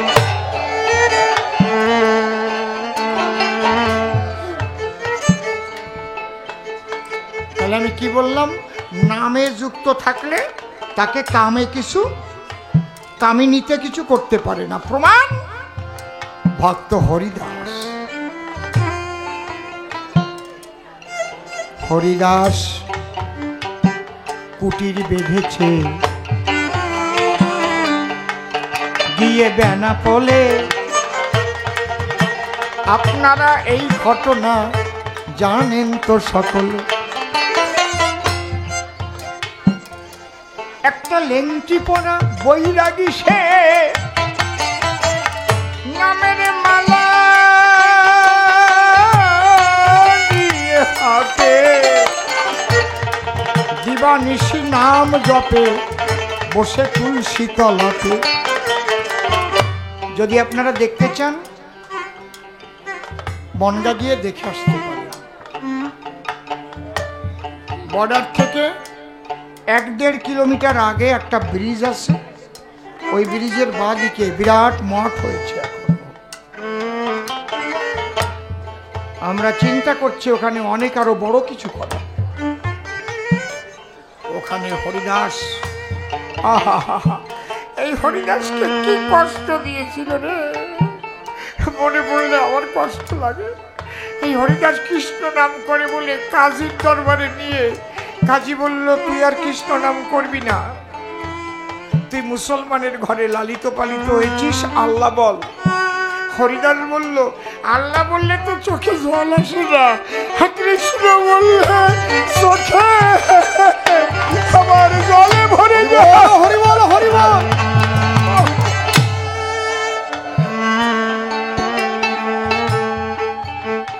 আমি যে কৃষ্ণ বলে প্রাণে ভরে কাঁদিতে পারি, আমার কৃষ্ণ নাম কেড়ে নিও না। বলে আর কৃষ্ণ নাম করবি না তুই, একদম। কি হবে আমি যদি কৃষ্ণ নাম করি, তুমি কি সাজা দেবে? তাহলে তোকে মৃত্যুদণ্ড দেব।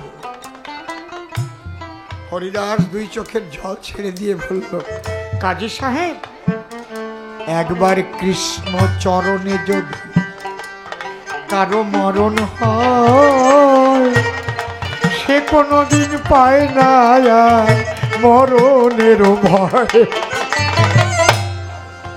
মৃত্যু হোক তবুও ভালো গো, আমি কৃষ্ণ কৃষ্ণ বলে প্রেমানন্দে এই দেহ ছেড়ে আমি যাব চলে।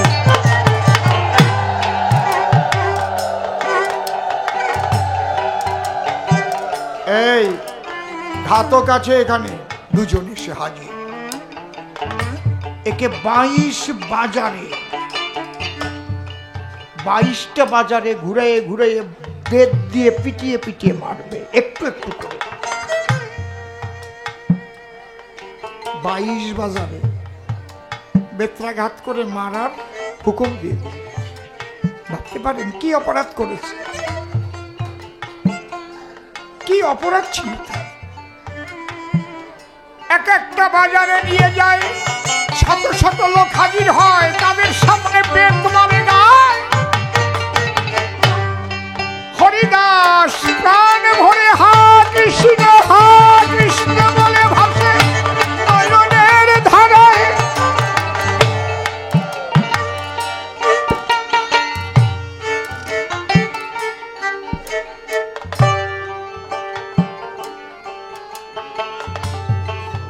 হরিদাস যতই পিটাচ্ছে আহাও করে না, উহুও করে না, শুধু 2 চোখের জলে ভাসছে আর কৃষ্ণ বলছে হা কৃষ্ণ, হা কৃষ্ণ, হা কৃষ্ণ, হা কৃষ্ণ, হা কৃষ্ণ। কি আলোচনার সময় আপনারা কি করছেন মা? ছি ছি ছি ছি।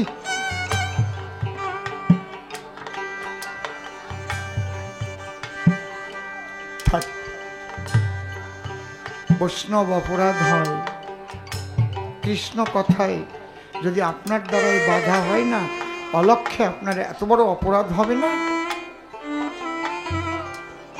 ঠাকুর যেন রক্ষা করেন আপনাকে।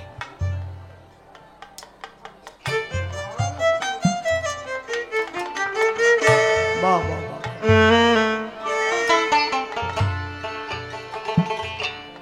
22 বাজারে বেত্রাঘাত করলো, আহাও নাই উহুও নাই। এইবার যে ঘাতক তারা দেখলো সর্বনাশ, এখন কি করি, ওরে যদি মারতে না পারি তাহলে তো আমাদেরই মেরে দিবে। তখন হরিদাস বলল, দেখো তোমাদের এই বেতের আঘাতে হরিভক্তের মৃত্যু হবে না, আমাকে গঙ্গার জলে ফেলে দিয়ে যাও, তোমরা গিয়ে বলো যে ওকে মেরে গঙ্গার জলের ভিতরে ফেলে দিয়েছি, যাও, আমি আর জীবনে তোমাদের এদিকে আসবো না। ওই যে গঙ্গার জলে ফেলে দিয়ে গেল, ওরা জানলো হরিদাস মারা গেছে। ওখান থেকে ভাসতে ভাসতে হরিদাস বেনাপোলে যায়। ওখানেতে কুটির বেদে থাকে তুলসী তলা। বাবা, ফুলে যদি গন্ধ হয়, ফুল কি গন্ধ আটকায় রাখতে পারে? বাতাসে ছড়ায়। হরিদাস তো বিশুদ্ধ বৈষ্ণব। মানুষজন এক একজন দুইজন করে আসতে লাগলো। বাহ, এ তো বড় প্রেমের মানুষ, যার চরণের স্পর্শে, যার চরণ ধুলিতে কঠিন কঠিন ব্যাধি সেরে যাচ্ছে, কিচ্ছু দেয় না, অন্য কিচ্ছু না, শুধু বলে একবার হরে কৃষ্ণ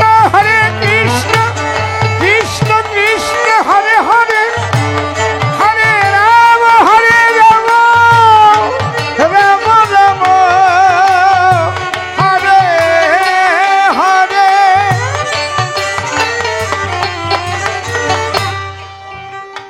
চারিদিক ছড়িয়ে গেল, উনি যে বাক্য দেয় তাই বলে যায়।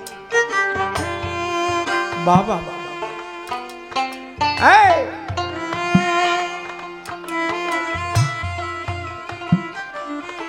লোকের এখন ধীরে ধীরে ভিড় বেড়ে গেল। ওখানকার জমিদার ছিল রামচন্দ্র খান।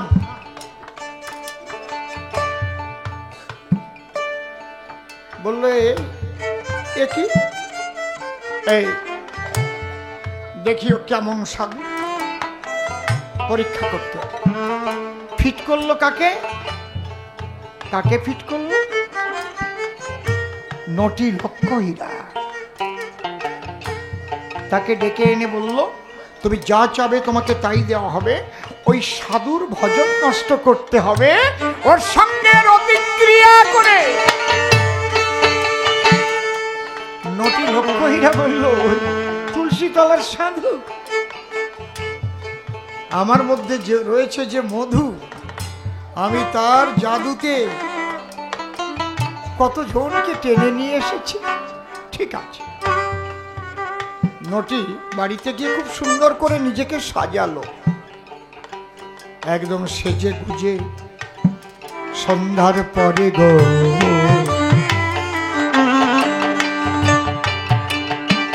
হরিদাসের কাছে যায়, চোখ বন্ধ করে নাম জপিতেছে তুলসী তলায়।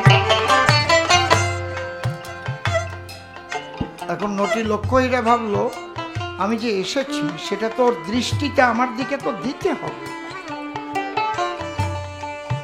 তাহলে আমার রূপের মোহে ও মোহিত হবে, তারপরে তোর পতন। পায়ে নুপুর পড়ে গেছে, নুপুর ঝুনঝুনি ঝুনঝুনি করে বাজাচ্ছে, রুনু ঝুনু করে। হ্যাঁ, চোখ বন্ধ করে হরিদাস বলছে, কে কে এসেছো? তুমি কি আমার রাধারানী এলে? ওই যে চরণের নুপুর ধ্বনি শোনা যায়। অনুভব অনুভব অনুভব, ভক্তের অনুভবটা কি?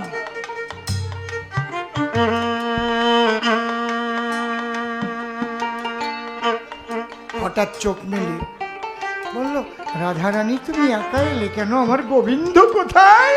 যদি দেখা দিতেই এলে তাহলে গোবিন্দকে কেন নিয়ে এলে না?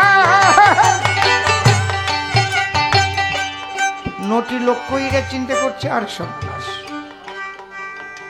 আমারে রাধারানী বানাই দিল।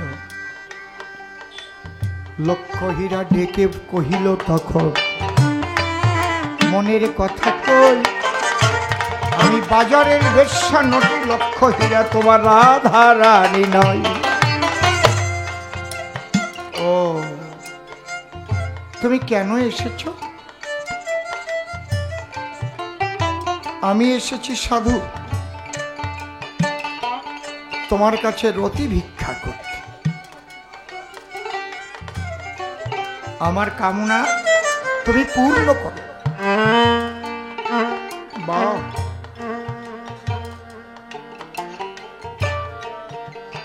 হরিদাস ও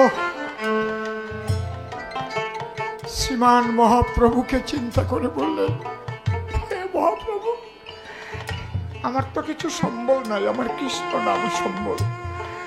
আজ যদি এখানে এই লক্ষ্য হীরার দ্বারাই আমার পতন হয়, আমার মতো মানুষের কোনো মূল্য নাই, কিন্তু নামের মহিমা নষ্ট হবে। প্রভু রক্ষা করো হে মদন গোপাল, হে রাধা রানী। ও বাবা,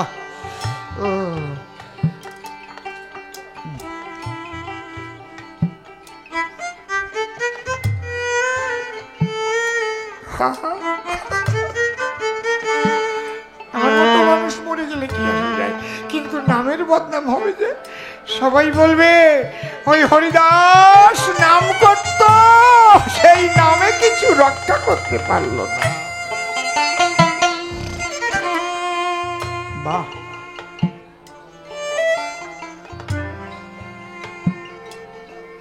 হরিদাস বলল, তুমি যখন এসেছো আমি তো কাউকে ফেরাই না, যে যা আকাঙ্ক্ষা করে আমি তাকে তা দিই। নটি লক্ষ্য হীরা ভাবছে, বাহ, এই তো জায়গায় এসে গেছে, কিন্তু আমি তো একটা ব্রত নিয়ে বসেছি। 3 লক্ষ নাম আমার গুরুদেব জপ করতে বলেছেন। এই নাম বিশ্রাম না দিয়ে তো আমি তোমার সঙ্গে প্রতিক্রিয়া করতে পারি না, তাহলে গুরু বাক্য আমার নষ্ট হয়ে যাবে। যে আমার গুরু বাক্য রাখতে হবে, তোমার মনোবাসনা পূর্ণ করতে হবে, তোমাকে আমি রতি দেব। বস। এইবার হরিদাস মালায় নাম করছিল, এবার উচ্চস্বরে নাম করছে। মালায় জপলে তো শুধু নিজের কাজ হয়, এই যে উচ্চস্বরে নাম কীর্তন কেন হয়? কীট পতঙ্গ তরু লতা পশু পাখি সবাই নামের মহিমা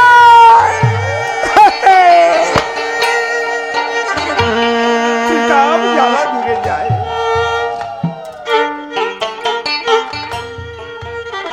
এমনি এমনি না। হরিদাস করতালি দিয়ে নাম করতে লাগলো, হরে কৃষ্ণ হরে কৃষ্ণ কৃষ্ণ কৃষ্ণ হরে হরে হরে রাম হরে বল হরে রাম রাম রাম হরে হরে হরি হরি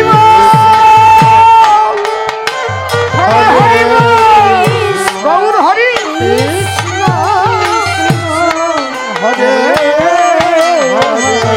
গৌর হরি হরে রাম হরে রাম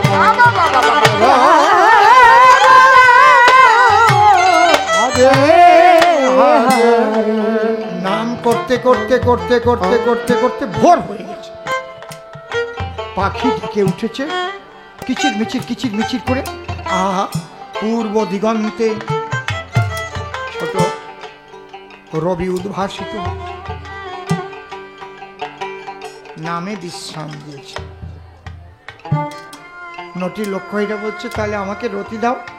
বলে দেখো আমাদের শাস্ত্রে করেছে মানা দিবাভাগে রতিক্রিয়া করতে হয় না। আজকে তো ভোর হয়ে গেল, তুমি সন্ধ্যার পরে এসো। যাক, কথা যখন দিয়েছে। কিন্তু নটি লক্ষ্মীরা বাড়ি ফিরে গিয়ে চিন্তা করছে আমার মতো একটা সুন্দরী এরকম মোহিনী মূর্তি সারা রাত যার পাশে বসা থাকলো আমাকে একটু আঙুল দিয়েও ছুঁয়ে দেখলো না। ওই নাম নিয়েই থাকলো। তাহলে আমার চাইতে অনেক মূল্যবান কিছু এই সাধুর কাছে আছে। যে জিনিস পেয়ে মোহিনী মূর্তির কথা ভুলে গেছে। হরিবল, হরিবল, হরিবল। আমি অন্যায় করেছি, ওহ বড় ভুল করেছি। ছি ছি ছি ছি ছি ছি ছি। এমন একটা মহামানবের কাছে গিয়েছি যে কামনা নিয়ে, আজ আমি ক্ষমা চাইব তার কাছে গিয়ে। আমি ভুল করছি। আজকে একটা ছিন্ন বস্ত্র পরিধান করেছে, আজকে আর কিচ্ছু সারব না। একটা ছেঁড়া শাড়ি, এলো থেলো কেশ, পাগলিনী বেশ, চলতে পারছে না, চোখে জল। হরিদাসের কাছে গিয়ে দাঁড়িয়ে, কে তুমি?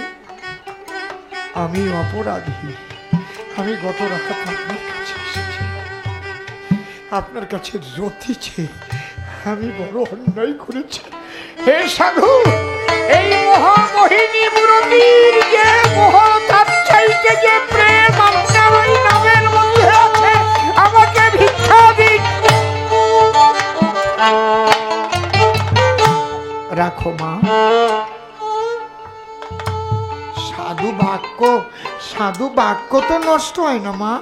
আমি যে বলেছি তোমাকে রতি দেব, তাহলে মিথ্যা হয়ে যাবে না? আমি আর কানেও শুনতে চাই না। আমি অপরাধী, আমাকে ক্ষমা করো, ক্ষমা করো।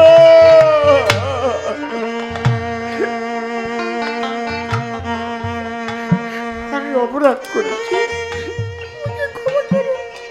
বলে তোমাকে রতি দেব। রতি তো এক প্রকারের না, দুই প্রকারের রতি আছে। কি রতি? তোমার হবে কর্ণজনি, আমার জিহ্বা লিঙ্গ খানি, নিষ্কামেতে করিব রম,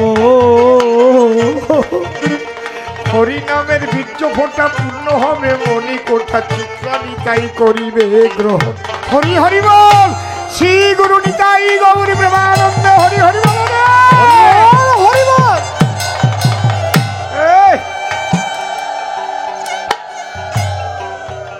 এই রতিক্রিয়ায় করতে আবার বিছানা করতে হয়, বাসর লাগে। সেই বাসর কেমন জানো? সেই বাসর কেমন শুনবা? শোনো,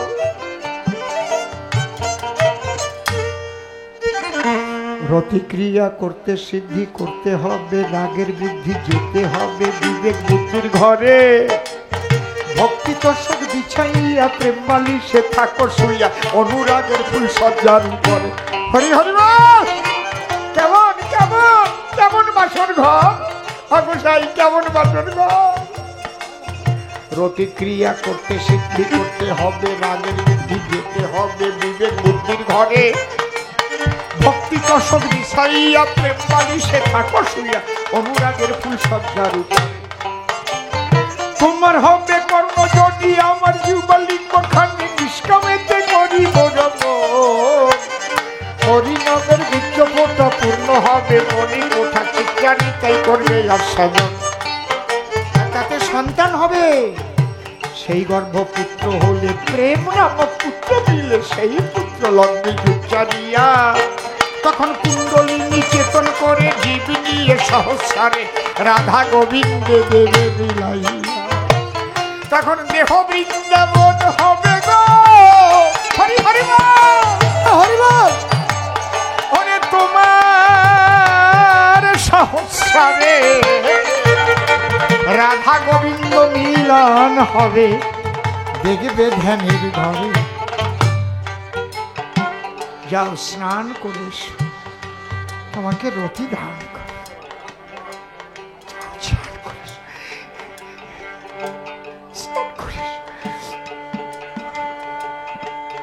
স্নান করে এলো লক্ষ হীরা,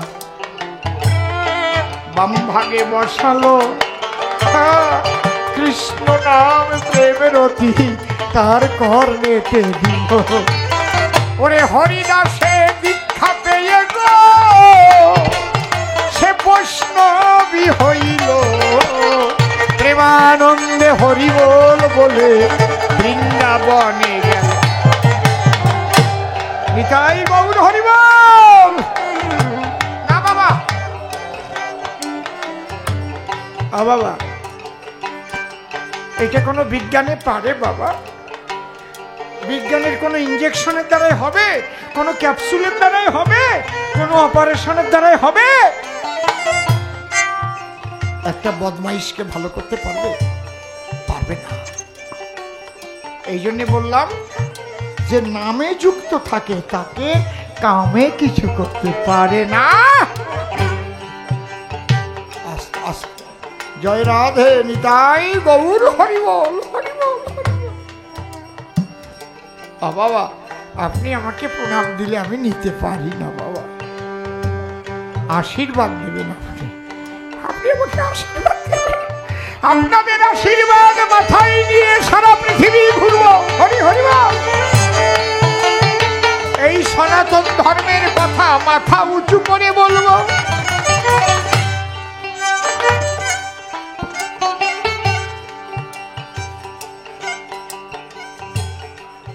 শ্যামানন্দ শোনো তুমি, এই যে নামের যে মূল্য কিছু নাই কি জগতে হরি নামের তুল্য। বুঝতে পারছো তো?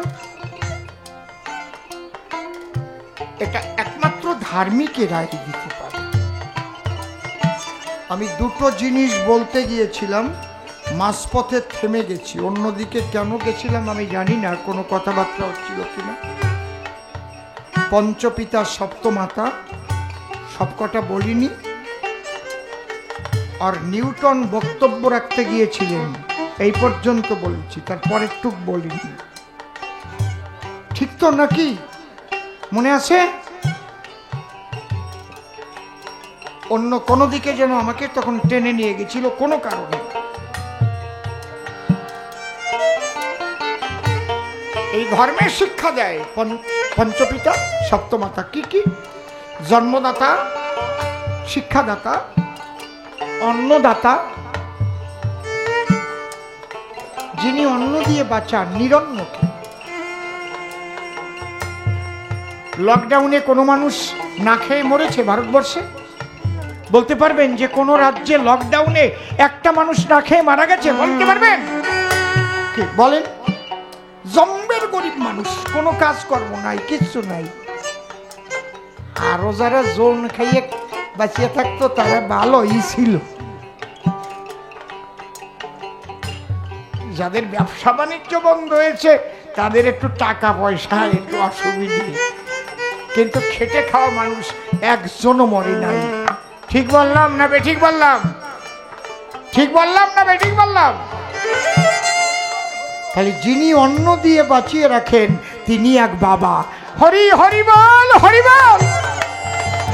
নিরন্নকে যিনি অন্ন দিয়ে বাঁচান। আস্তে এখন না, সারা পৃথিবীর কথা আমি বলছি, সব দেশের কথা বলছি। সমস্ত মানুষের কথা বলছি। আমি একদম চোখে আঙুল দিলে দেখিলাম। তাহলে কি কে কে বাবা? জন্মদাতা, শিক্ষাদাতা, অন্নদাতা, তিনটে হলো। আশ্রয়দাতা, নিরাশ্রয়কে আশ্রয় যে দেয় সেও পিতা হয়। আর কি? ভয়ত্রাতা, কেহ হলে তারে পিতা কয়। আপনি জঙ্গলে গিয়ে বাঘের মুখে পড়ে গেলেন, আর বাঁচবেন না। ওই সময় যদি আপনাকে কেউ বাঘের মুখ থেকে বাঁচায় আনতে পারে, তাহলে কয়বার বাবা কবেন তারে? কয়বার কবেন বাবা রে, তুমি না থাকলে বাঁচতাম না বাবা রে। ঠিক বলছি? এই জন্য আমাদের সনাতন শাস্ত্র লিখেছে। এই লক্ষ্য করি সৈনিক, সুন্দর বাজাচ্ছে, চমৎকার বাজাচ্ছে। এইগুলোই তো আমি চাইছিলাম একদিন, এই তো চাইছি। হ্যাঁ বাবা, বাবা বাবা কথা কয়, একটু ময়না পাখির বাচ্চা। দেখো তো,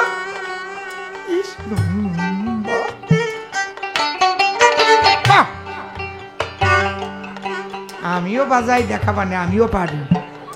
দাঁড়াও, আমার সহ্য হচ্ছে না মুখে, তুমি এত ভালো বাজাবার, আমি বসে বসে তামাক খাবো। আমার বাঘের মতো ডাক দেয়। হরি বল, কায়দা কত ছোট।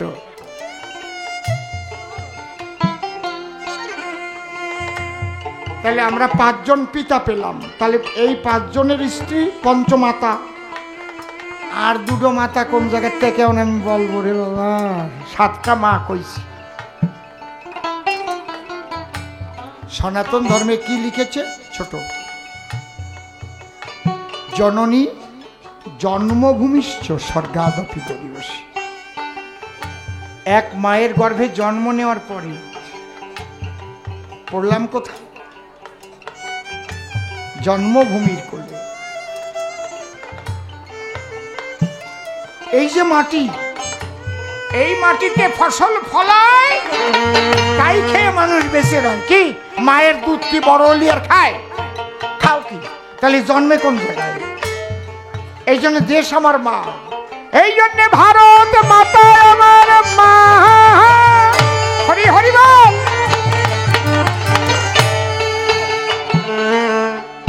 যারা আমেরিকায় বসবাস করে ওরা কয় কি না জানি না, আমেরিকা মাতা নাকি আমি জানি, মাদার আমেরিকা আমি জানিও না। তাহলে আমরা বলি ভারত মায়ের শৃঙ্খল মুক্ত করবার জন্য, ব্রিটিশদের তাড়াবার জন্য ক্ষুদিরাম প্রাণ দিয়েছে। বিনয়, বাদল, দীনেশ, মাতঙ্গিনী, হাজরা কিসের জন্য?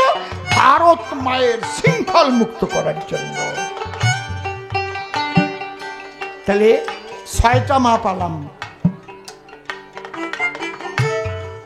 একটা জন্মভূমি মা, জননী জন্মভূমিশ্চ স্বর্গাদপি গরীয়সী।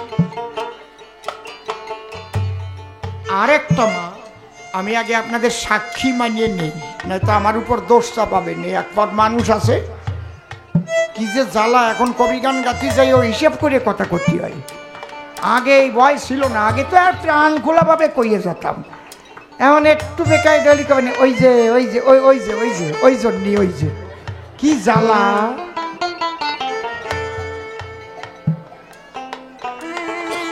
পোখরানে যখন অটল বিহারী বাজপেয়ী পারমাণবিক বোমা চার্জ করেছিল পোখরানে, মনে আছে? কত বছর আগে?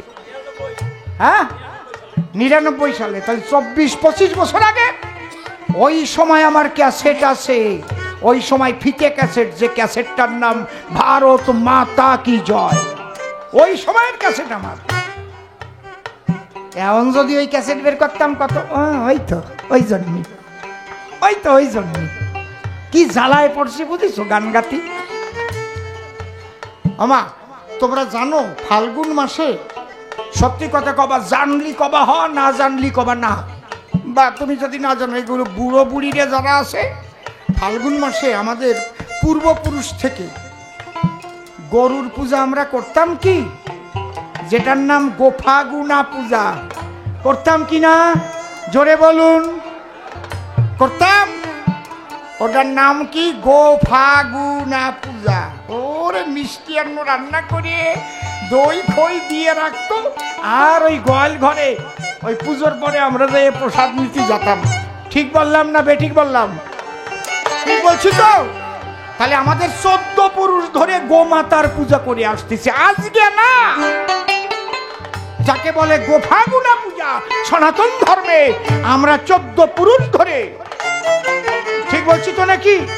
এখন আপনাদের এদিকে হয় ফাল্গুন মাসে, তারপরে গরুর গায়ে আবার ওই চালির গুঁড়ো কি কি কি দিতে কও কও কও, ওই যে কলকে দিয়ে সাপ দিতে না।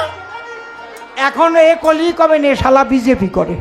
কি জ্বালায় পড়েছি রে আমি, কি জ্বালায় পড়েছি, বুঝতে পারছেন? এই জন্য আপনাকে আগে সাক্ষী মানিয়ে কলাম, আপনি নিয়ে যাবেন অন্য দিকটা নিয়ে। তাহলে আমাদের 14 পুরুষ থেকে আগের থেকেই আমরা গোমাতার পূজা করি। কেউ আমাদের সেই পূজা শিখাতে আসে নাই, কোন রাজ্যের থেকে আমাদের শিখাই দেয় নাই। আমরা বাঙালিরা 14 পুরুষ ধরে গোমাতার পূজা করি। হরি হরি বল।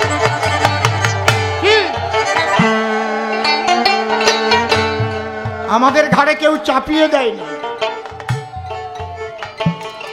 উত্তরপ্রদেশেরও কেউ চাপাই নাই, গুজরাটেরও কেউ চাপাই নাই, আমরাই করতাম এটা। তাহলে এই গোমাতাকে কেন পূজা করতাম? একটা বাচ্চা জন্ম নিলে যদি তার মা মারা যেত, তখন ওই গরুর দুধ খাওয়াইয়ে তারে বাঁচাইয়ে রাখিত। এই জন্য মায়ের মতো সম্মান দিত গো ওরে বাড়ির গাভীটি রে। তাই ফাল্গুন মাসে গোমাতার পূজা তারা করে। তাহলে 7টা মা পাইছি, কইছি তো নাকি?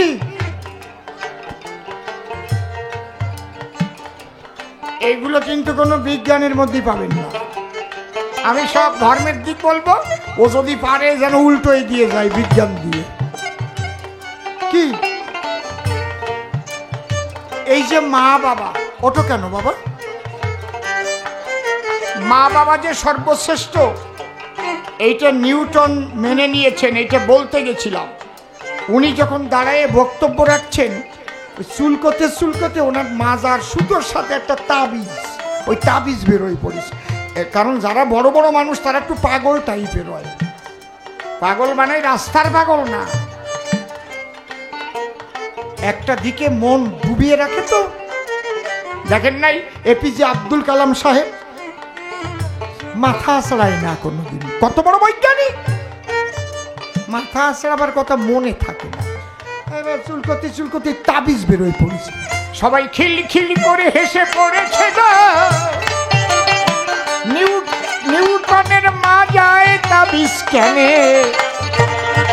নিউটন একটু ব্যাকুল হয়েছে সভা সন্নিধানে। উনি একটু থমকে গিয়ে বলছে, ও আপনারা ভাবছেন আমি তাবিজ নিয়েছি না, ওই জন্যে আমি একজন বৈজ্ঞানিক, আমি আবার তাবিজ কবজ নিচ্ছি। এর মধ্যে কোনো গাছ গাছরা তন্ত্র মন্ত্র কিছু ভরা নাই। এর মধ্যে কি ভরা আছে একটু তাই জানাইয়ে যাই। কি এর মধ্যে দুটো জিনিস আছে। কি কি? আমার মার বাবার চরণের ধুলি আমি এই তাবিজের মধ্যে ভরে রেখে চলি। বলো মাতা পিতা প্রেমানন্দ হরি হরি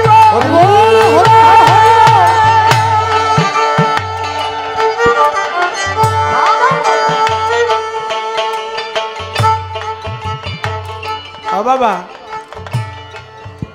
তাহলে বিশ্ববিখ্যাত বৈজ্ঞানিক নিউটন বলি সবাধান, সেও কিন্তু দিয়েছে মা বাবার চরণ ধুলির দাম। এইটা আমার সনাতনে বলেছে, পিতা স্বর্গ পিতা ধর্ম পিতা হি পরমন্তপ পিতরি প্রীতিমা পণ্যে প্রিয়ন্তে সর্বদেব। আমি আজকে বলে যাই একটা কথা ছোট, যদি কেউ মা বাবাকে প্রণাম করে বাড়ি থেকে বেরোতে পারেন ভক্তি ভরে, ওদিন জম আসলেও আপনার মৃত্যু হবে না, হবে না, হবে না। যদি বলেন আমার মা বাবা তো বাঁচে নাই, আমি কি করব? বেরোবার সময় মা বাবার যুগল আরোপে দর্শন করব। মা বাবার দেখতে পারেন না, সব বুঝি ওই যে আমার মা বাবা বসে, আমার বাবা আশীর্বাদ করতেছে,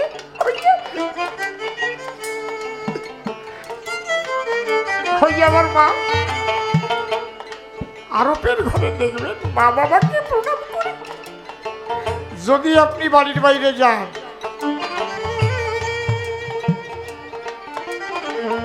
আপনার অকাল মৃত্যু হবে না,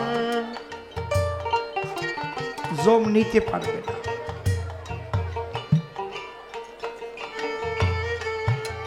এই শিক্ষা ধর্মে দেয়।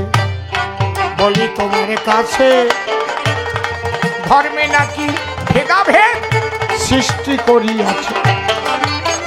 খাঁটি ধার্মিকের মধ্যে ভেদাভেদ নাই, এই ভেদাভেদ সৃষ্টি করেছে কারা? ধার্মিক না হয়ে স্বার্থান্বেষী মানুষগুলো যারা, তারা ধার্মিক না, নিজের স্বার্থ পূরণের জন্য ধার্মিক সেজে বেড়ায়, আর মানুষের মধ্যে গন্ডগোল বাধায়। যদি বলো খাঁটি ধার্মিক চিনব কি করে, তাহলে পরে তার জবাব দেব। আগে আগে তুমি ডবল দাও নাই, আমি রিডবল দেব না, ঠিক তো নাকি? লোকনাথ বাবা আস্তে আস্তে উঠেন না, আমি এইবার ছেড়ে দিচ্ছি, তারপরে উঠেন। এরপরে ও তো আসবে আবার, তারপরে ও বলবে, তারপরে আমি আবার আসবো, আমি আবার বলবো, তারপরে দুইজন মুখোমুখি গুতি বাঁধাবো, তারপরে তো শেষ। অত সোজা না, আমি পাই তো বড় করে নিছি। আমি তো ছোট্ট একটু অল্প সময় কবি গান গাইতে আসিনি এখানে। আপনাদের ধৈর্য থাকলে অনেকক্ষণ কবি গান হবে, শুধু ধৈর্য নিয়ে বসে থাকে। তাহলে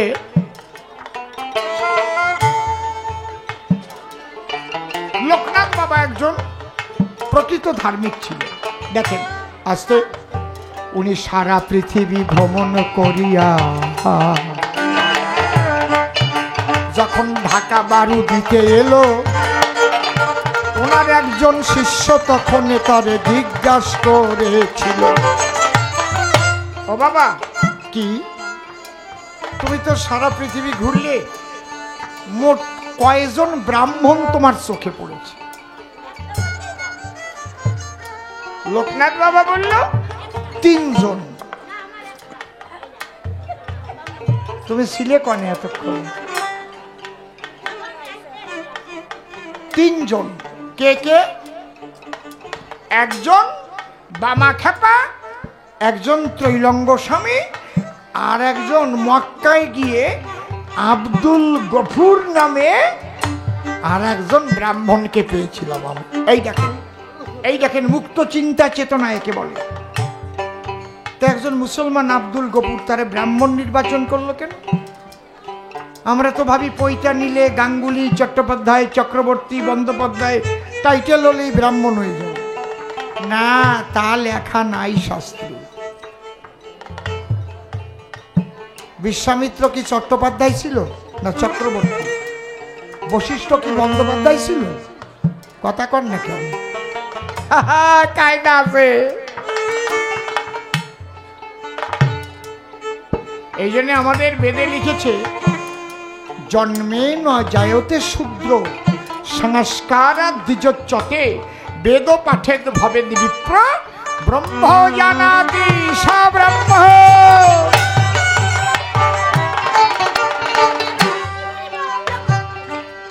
তাহলে লোকনাথ বাবা বলছি 3 জন দেখেছি, আর পৈতিয়ালা তো হাজার হাজার দেখছি, সুতো গলায় নিয়ে তারা একজনও ব্রাহ্মণ না। তাহলে বামা খেপা, ত্রৈলঙ্গ স্বামী, আর কে? আব্দুল গফুর, ব্রহ্মজ্ঞানী আব্দুল গফুর। সে যে ব্রাহ্মণ হলো, একবার লোকনাথ বাবা প্রেমানন্দে সবাই হরি হরি।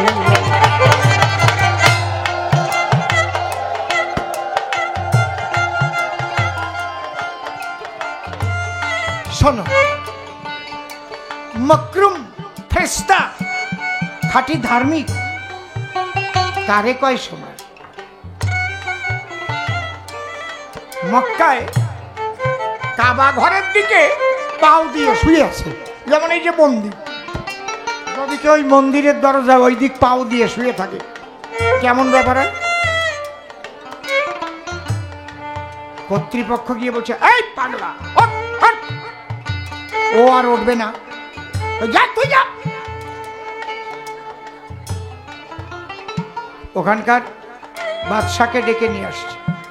বাদশা এসে বলছে, কি এ মকরুম, তোমার দরকার ঘুম, এখান থেকে ওইদিকে যাও, মক্কার দিকে কাবা ঘরের দিকে পা দিয়ে শুয়েছ।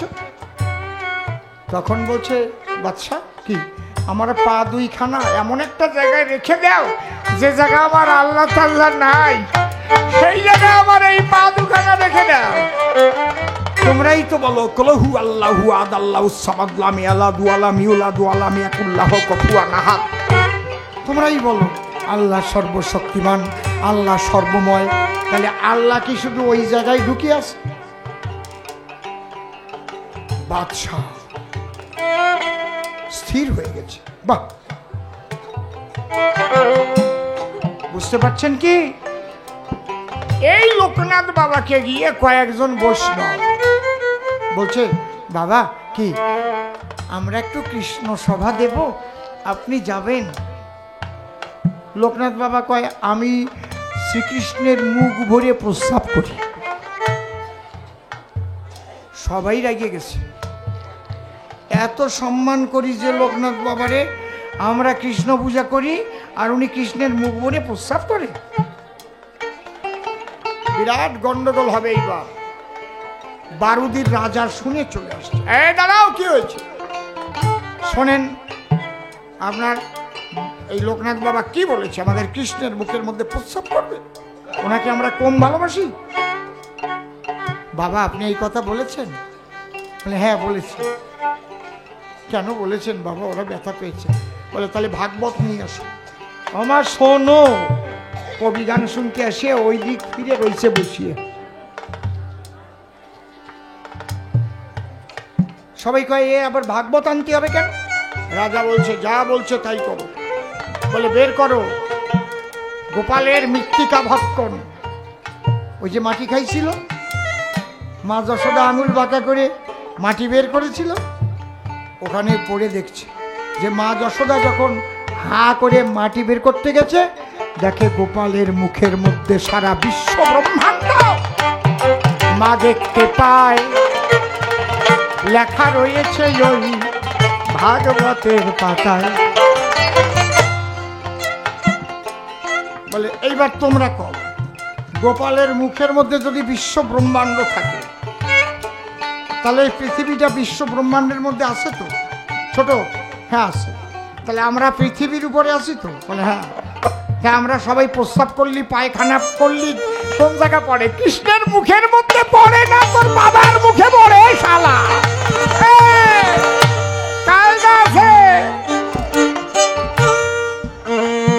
তাহলে কৃষ্ণের মুখের মধ্যেই তো ব্রহ্মাণ্ড। হ্যাঁ, এরে কয় সাধু, ওই যে মকরুম ফেরেশতা, ওই যে আব্দুল গফুর, ওই যে লোকনাথ বাবার মতো, হরিদাসের মতো যদি কেহ হয়, ধর্ম নিয়ে গন্ডগোল আর থাকে না সেখানে।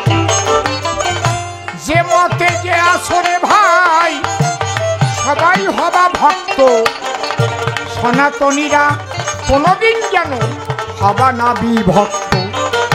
রাম ভজ আর কালী ভজ, কৃষ্ণ ভজ, হরিচাঁদ ভজ ভাই।